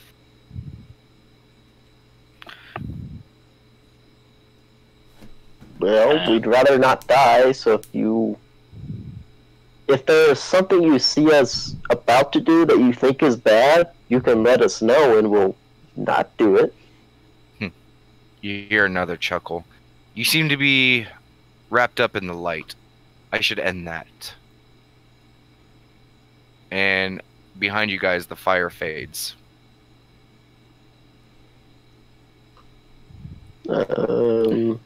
Yeah, the lantern. That's so. Yes. Go fire super quick. She makes As it soon like. as you go to light it, it goes back out. I was gonna say, can I still see normally? Yeah, it's still dark Okay. vision. So Yeah. now all of you guys cannot see anything. There's very, very gentle dim light, sort of. It's kind of cloudy right now, so it probably doesn't even count as dim light. So as of right now, you guys can't see. Mm-hmm. That's fun. Can You we know have our what? light back, please? And with a quick flash, Ruria, the figure, like as a shadow, just very quickly moves right in front of you. And you hear it sniff, and it moves back. And this is like almost instantaneous, Ruria. It's like it's even. Do you try to attack it? No. Okay. Like its reaction, like it is so quick in and out, like it's almost barely. You almost don't even have it. It's basically shifted in and out, so you don't even aren't able to like react to it. And you smell of death. This is a smell I'm all too familiar with. And it disappears from your sight, Ruria. I think it's gone. I can't see it. I don't know where it is. And this one. He is a liar, a manipulator. I don't understand how any of you can trust him. I don't. You have no idea who he's referring to. Yeah, he's just saying. I was thinking, Damn it. I would think it was Sin. can I use like just a sound just to pinpoint where he is? Well, as soon as you hear where it's coming from, you look and you see him. Yeah.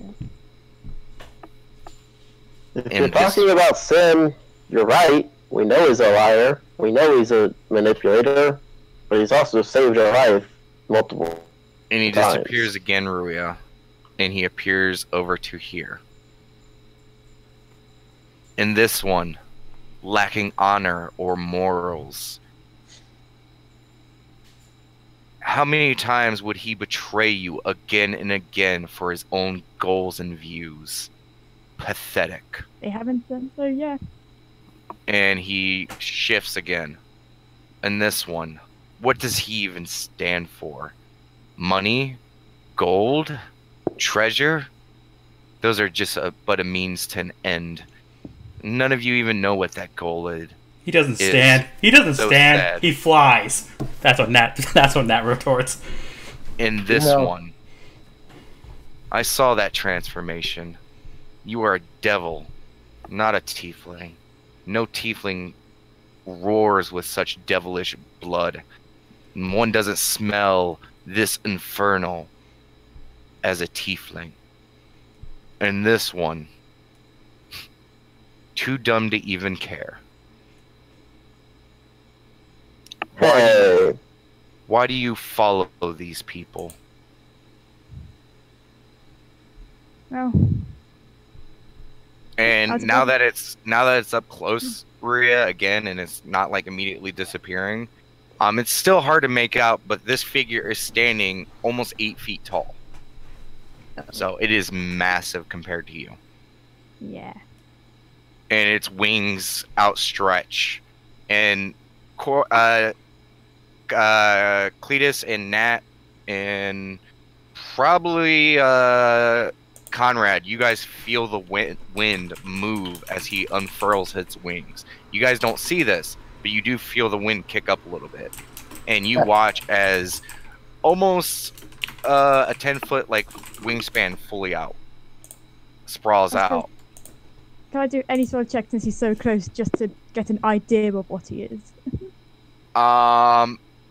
No, because with your dark vision, along with what is actually happening to the character mechanically, it's hard to make out the shape. He's just gonna go to say, I doubted them at first, and you know what? Out of all of those things that you said, how bad they supposedly are, they haven't done anything to me. Yeah. Give it time. I've seen what they have done. And he shifts back again. And again, like, this is lightning quick. Every time he does it, it almost seems like just a dark shadow is moving across. Like, his form almost vanishes every time he does it. But I will continue to watch you because you are not in my way yet. But you say you fight for Leteste. Only if Leteste knew what you were really up to. And what do you think we're up to? You are all up to different things, and that's the funniest part that I can think of. None of you really know what you're after, and none of you know what you're all really about. So I think I'm just going to watch this pathetic excuse of a group flounder about until you either get in my way or die of your own volition. Good night. And you watch as it just fades away, Ruia. And for the rest of you guys, after a moment, you hear the wings flapping away. Yep. And after a moment, all your lights come back. That lantern's so bright, it just gets in my face. Ah! Yeah. Daenerys immediately plops down. He's like, "Oh my god, my sphincter was so fucking tight." Same. Did Oh. I see the you flew in? Like, Daenerys like, "Oh, thank God I don't have to fucking clean my pants this time." Damon, Nat, Royo was trying to say something. Yeah. What were you saying? Sorry. I was just saying, did I see what direction he flew in, or was it that correct? I didn't He started flying off towards the east. okay. But it is now outside of your vision range. Like, it's just Yeah. up into the sky. You just hear it. Who? And even that fades away.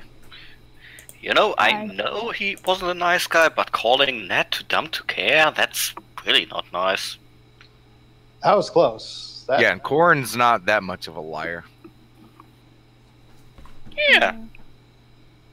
Howard's like real sighing, like, ooh, that was really close. Actually, this gave me an idea, Conrad.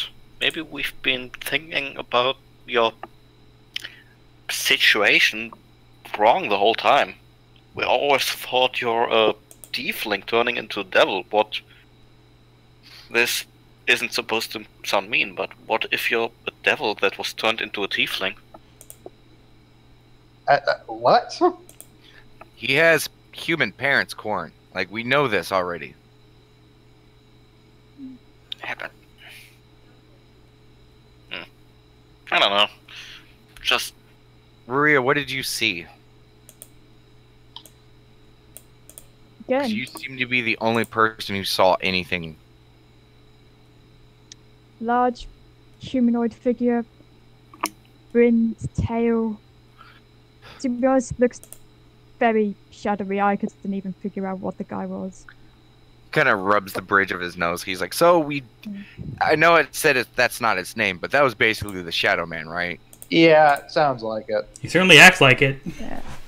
So, Sounds like an are we asshole. not- I will say, I think he's the one that's been causing all the issues. I don't think he's the Shadow Man. You don't think so? Whoever this guy is, he is No. terrifying. We need to be careful of him. Okay, let's hear your brilliant idea, Cletus, as Sin is kind of rolling his eyes. I actually think the same as Cletus. Well, what do we know about the Shadow Man? He uses his words to twist and manipulate people. I don't know about you guys, but if what he said was to do nothing but twist and manipulate us, Exactly. not to trust each other, test. I think he sees us as a threat, and we're probably getting in his way of his plan.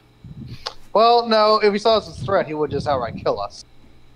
That's the So, only reason why he's leaving us alone is because he thinks we're boring. We're not a threat to him.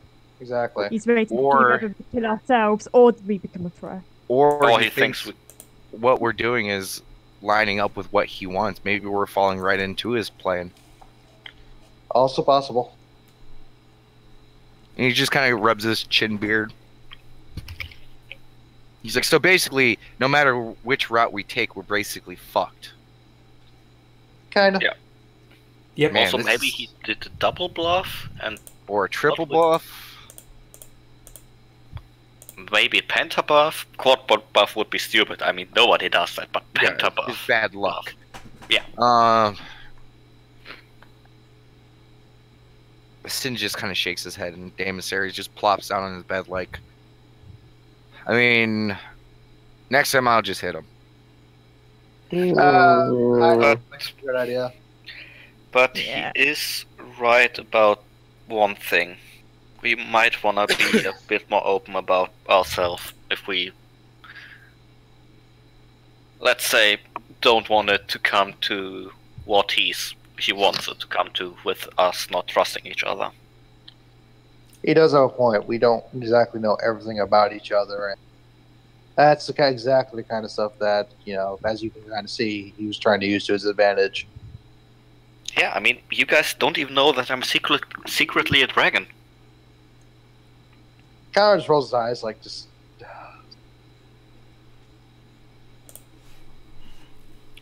So what are you saying, Conrad? Should we sit in a circle and sing Kumbaya or something? Not exactly, but kinda. Korn already has his violin out, but not. I thought that was a great idea.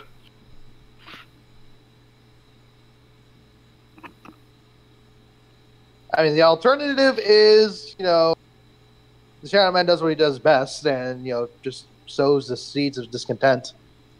So Maria, kills us. I get the sense that he was clearly pointing out who he was talking to when he was going around. So who was he talking about for each of those things? Pretty much all of you. Yeah, but which one is to which? Did we notice when he was in front of us? No, you guys could not see anything.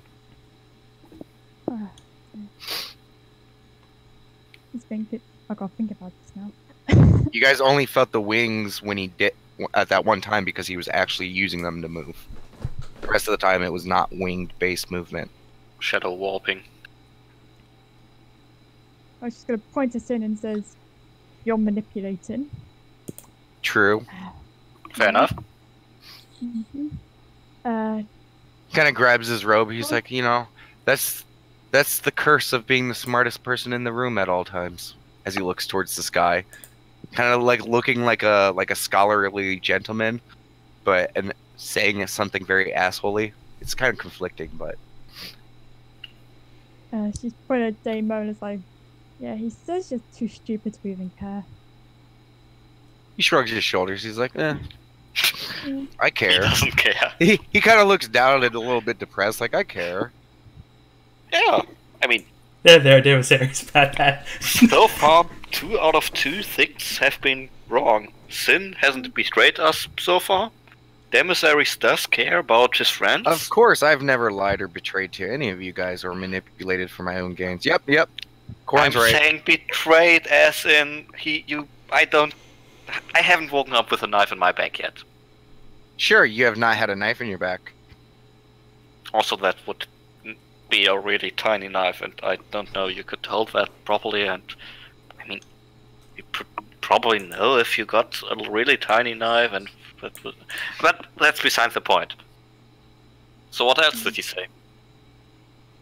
Comrade the devil? Yeah. And what did he say? So then Cletus is the one who's gonna fucking betray us through his actions? I didn't catch where I was going now. Hello? Hello? Yeah. Hello? Hello? Can you hear us? Sorry. Yeah, can you hear me? Yes. Yes. Oh, good. No, I was just saying you guys were cutting out. I couldn't hear what was happening. Oh, he was basically asking, so what, the last bit of information was Cletus? I'm trying to remember what the bit of information was. That his actions would betray the group Yeah. because of his own goals Yeah. or views. Says you haven't, you're gonna betray us. I mean, he already kind of has a couple times. So, basically, and this Sin kind of scratches his chin a little bit. He really has been watching us a lot. We're still missing the money part. I mean, so far nobody except Sin has really been collecting money. Yeah, and the Connor also kind of looks a bit perplexed. He didn't even talk about you at all in that. Actually, Or me. Yeah, said nothing about that. Corn flies over to Nat. Innocent high five, bros. Wait, he didn't say anything about the corn? No, he didn't say anything about Nat. No, Corn Sin doesn't know he Sin- said anything about it. Yeah, Sin is asking Ruria, did he say something about corn? To be honest, I can't remember. He was pretty much saying how he's like a liar and something Oh, like yeah. that. No, It's more we don't really know what his goal is. Oh, right. Don't know what his goal is, and hoarding gold and treasure and stuff. Yeah, that's pretty much it. Just No, he didn't yeah, say that you were hoarding it. He was saying, like, are these things that you're looking for? No, which would motivate most people, that you have some goal that no one else knows. Okay. didn't say deceiving. And that you Okay. deceive. Yeah. But no, the only one he actually didn't say anything about was Nat. And Sin just kind of looks over at you, Nat, and with a very inquisitive look. What? See, he's already getting to me, because now I want to know why he didn't say anything about Nat. Nat, are you working for him? You tell us if you were, right? No, I'm not working for him. No, you would. Okay. Maybe Nat's just been crystal clear about everything she wants to do here. Hasn't been lying to us at all. Or that thing is trying to mindfuck us. Yeah. I mean, I don't know you guys all that well, but he just sounded like he was pointing out the obvious. He said I smell like death, and I'm like, oh yeah. Also, if he wanted to fuck, he would just have to go to the squawking box. Or ask nicely. Was he good looking? If you're in the shadows. I mean, if you got a thing for shadows, then sure, why not? Sin just kind of rubs his head like, so... I mean, we kind of got to report this, right? But then he kind of shakes his head. He's like, oh, this sucks because if he is being honest about everything so far, because I don't think he was lying about anything. That's the worst part about it. Well... And they've already... Okay, and he kind of looks up at you, Maria, real quick and points to you. He's like, okay, you can earmuff this if you want, but I have a feeling that you're going to get wrapped into this very quickly. But we already know from Mayor Ravon and Captain Walton that there are people who are in Latesse and Celestia working against peace, correct? That there's probably a traitor. He basically just confirmed it. So if this is the Shadow Man who's been causing all of this shit, he just confirmed the fact that there is a traitor. And since he didn't lie about anything else, I doubt he's lying about that. Mm-hmm. So who do we tell and what do we tell? Because honestly, at this point, I don't know who to trust. And I know a lot of you guys, because you guys are going to like, oh, Captain Welton, because he's awesome and he has a family. But, you know, I don't know this, but Nat, would you lie or betray people to protect your family? Yes. Okay. So who do we trust and what do we tell these people? You know, I think the best idea would be to tell as many people as possible. Because that's a horrible idea. Let me finish. All the people that have actually saying things, the people that already know about the Shadow Man. Because if we tell the traitor, he already knows that stuff. It wouldn't make any difference. But what if us telling this information is also a part of his plans?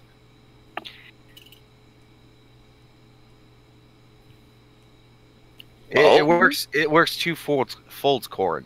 Either A, we tell everyone and then the information has the effect that he wants it to have, or B, we don't tell anyone. I mean, it's either way we're screwed, because if we give information to people and it gives stuff that he does not know back to them, we're fucking ourselves. Or if we spread the wrong information, we could also be falling into whatever plot he has. Like, we're kind of fucked both ways. His goal was peace all the time, and he's just using war to make the opposite effect. Sin grabs at the brow of his nose again, or the ridge of his nose again, and just kind of rubs it. Just it's highly unlikely, but that's the same. Let's just try to stick into the realm of a possibility, everyone. Like that. Yeah, let's go too off track. Yeah, this guy's already fucking with my mind enough. I don't need to just literally, you know, give credence to any other fucking random possibility, because trust me guys, I'm the smartest person here and I've already thought of a lot of them. Just say, this is kind of exactly what he wants. He wants us to start mistrusting people, and we're already doing that. If it's not ourselves, it's Well, maybe he doesn't want us to mistrust Sin people. raises his finger. He's like, I actually don't trust most people in the test. What about and the Platinum Band? I have my reservations against them. I have since we've gotten here. I think Daylox is pretty okay, but he could also be the #1 mole. I don't know.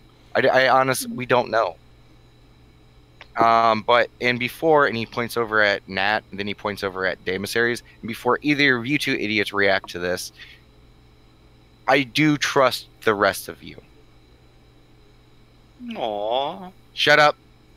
He points at you, Corley. Shut up.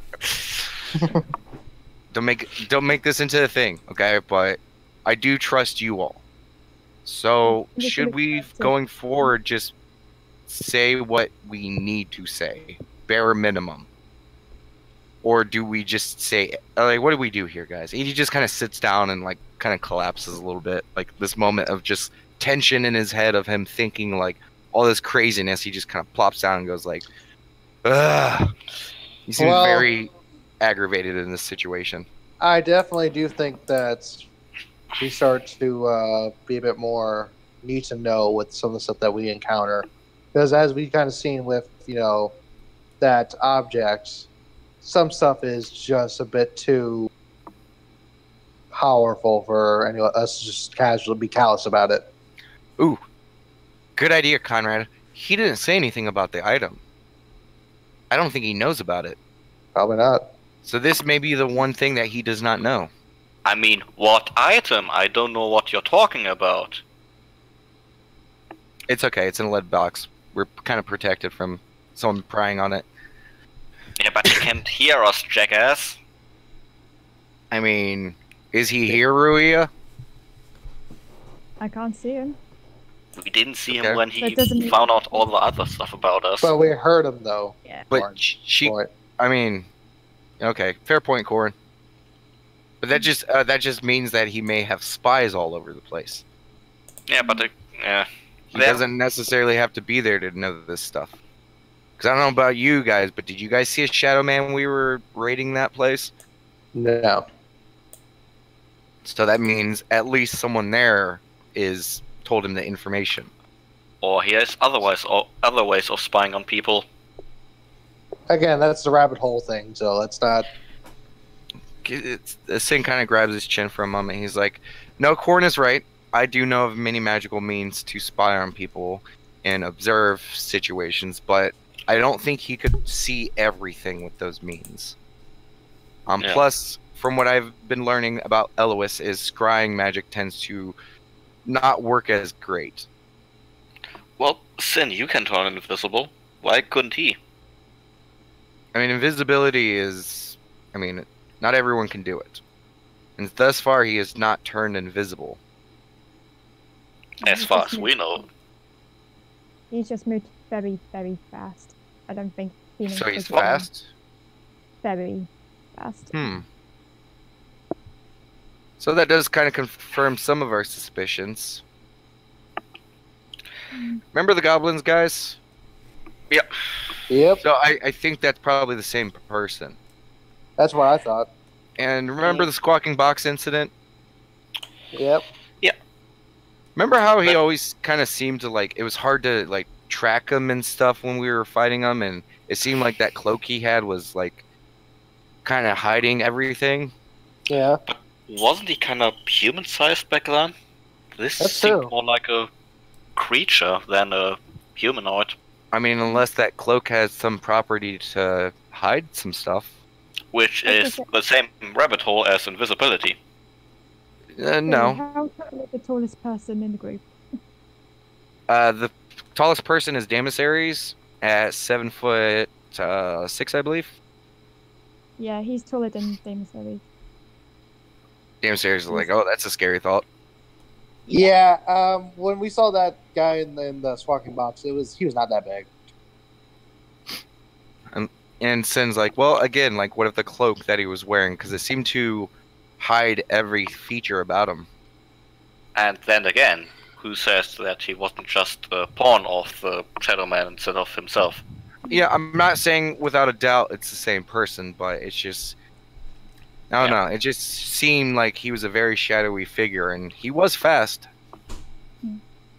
But given the quickness that those goblins were taken out, if you're saying he was moving very fast, I think we may have the culprit, especially since we heard the wings either way. So we might be dealing with some kind of vampirism? I mean, that's if it's the same thing. I mean, again, At there's too least- many questions.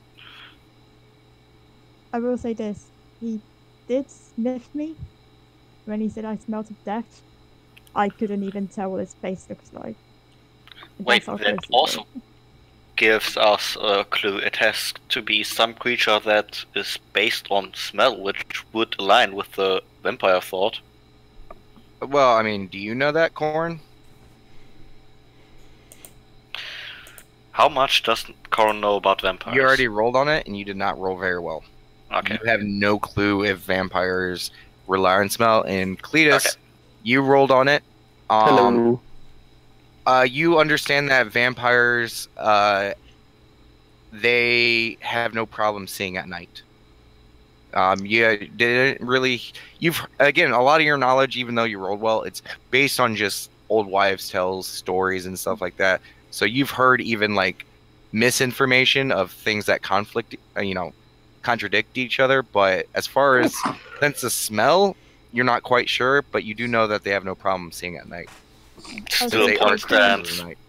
Point still stands. It has to be some creature that has powerful smell, because to me, Bruya just smells like any other person. Maybe a little bit earthy, but that's about it. Sin literally find out a bit more about. Sin Sorry. literally leans next to you and just starts sniffing you.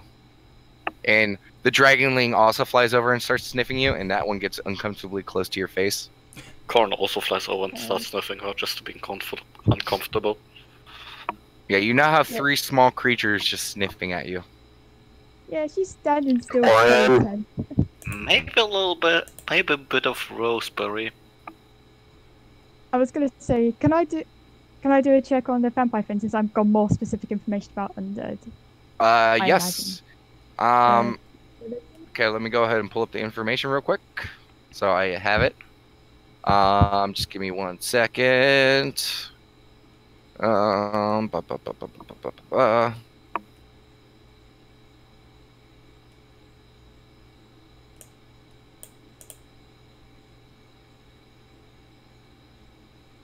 Okay, it's a religion check. Thought so.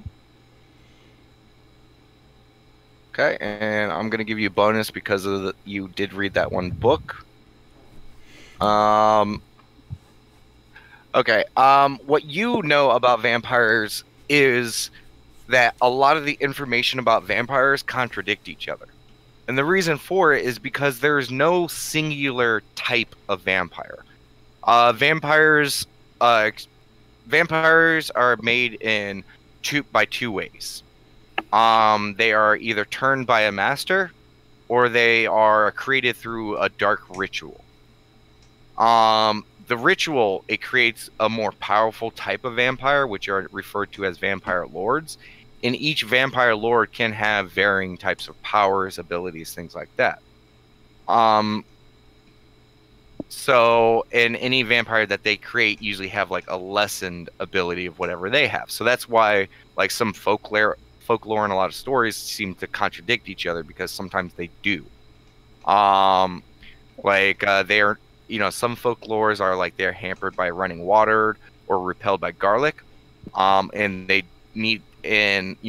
sometimes need invitations to enter houses. To most of your knowledge, most of those are false things. The concept of wooden stakes, to pierce their heart, they hurt them just like any other creature who gets stabbed with a sharp weapon would. But wooden stakes really don't have any crazy effect. Like some of the old wives' tales that you do know that are true is like vampires do not cast a shadow, and they do not produce a reflection in a mirror. You do know that they have a severe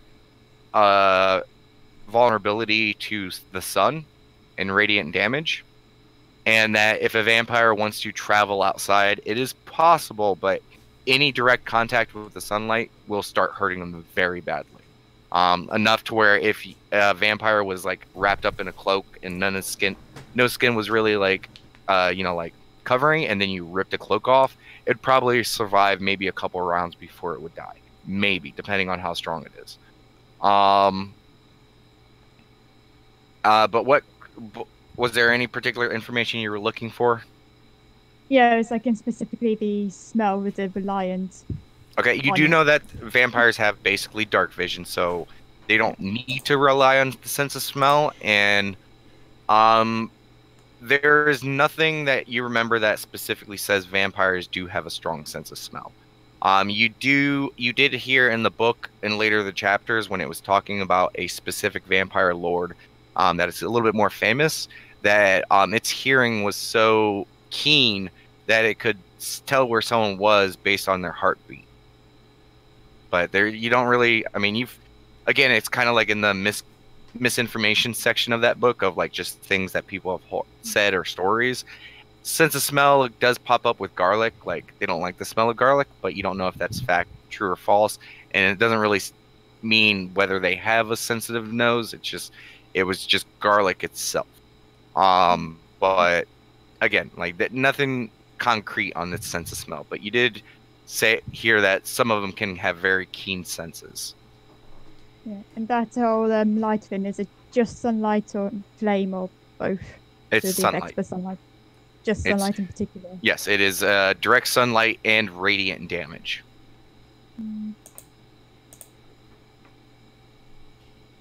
And some other types of vampire lords may have other weaknesses. It's just, because vampire lords can vary, you don't really know until you test it on that vampire. Too vague of information and probably forgot to actually clarify. Yeah. Yeah.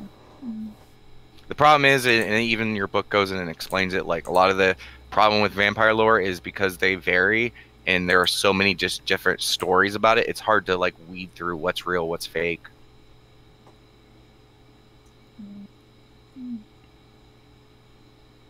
May not be a vampire. It could, but I don't know. There's the only way to really find out if we. Could you speak up a little bit more, or get closer, or something? Yeah. There you go. Fine. Like that's the point you need to be at. Phone on my mouth. What was I saying? Yeah, it could be a vampire. Could not be. I mean, vampires have issues with sunlight, and sunlight in particular. Some of them do anyway. The fire shouldn't really hurt him, may do. There's too little we know about the creature to actually confirm. You get the sense it probably gets hurt by fire just like any other creature would. Yeah, but I'm about purposely avoiding it.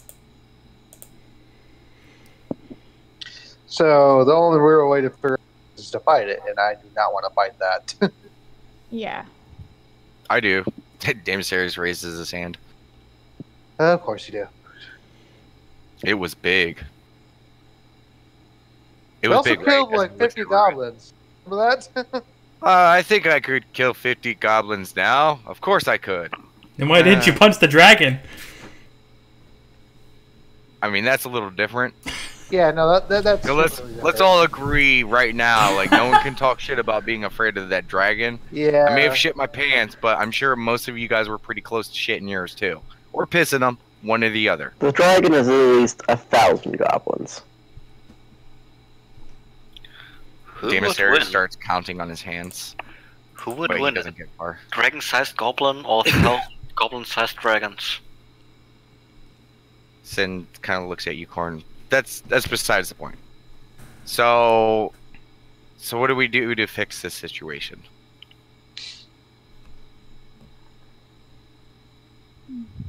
Damasaris is still trying to sit down and struggle to comprehend 1,000.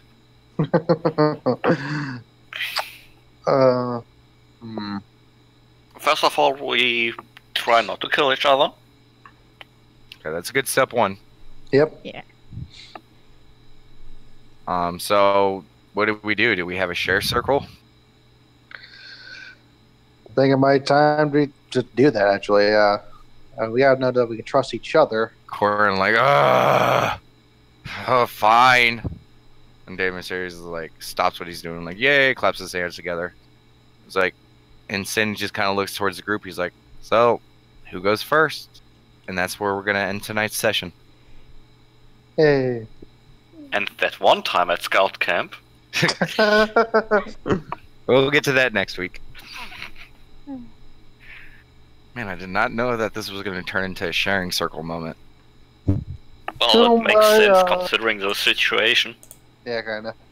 Yeah, a little bit. Okay, go ahead. Any questions? Before you end the stream, I'm gonna just give one last quick shout out to Mythic Portal Gamings and Devon Knight. Again, they are not supporters, not sponsors, but I purchased their tokens and stuff like that. They do amazing work, and I got no problem giving them a shout out because they do amazing work. If you guys like any of the map stuff or any of the tokens that we use, even the character tokens, they are based on Devon Knight's work. So everything I use, I try to use their stuff because it is amazing. But hope to see anyone who's watching next week. We do this every week on Sunday, 6 to 10 p.m. Eastern Standard Time. So bye bye. See you next week. Go ahead and end it.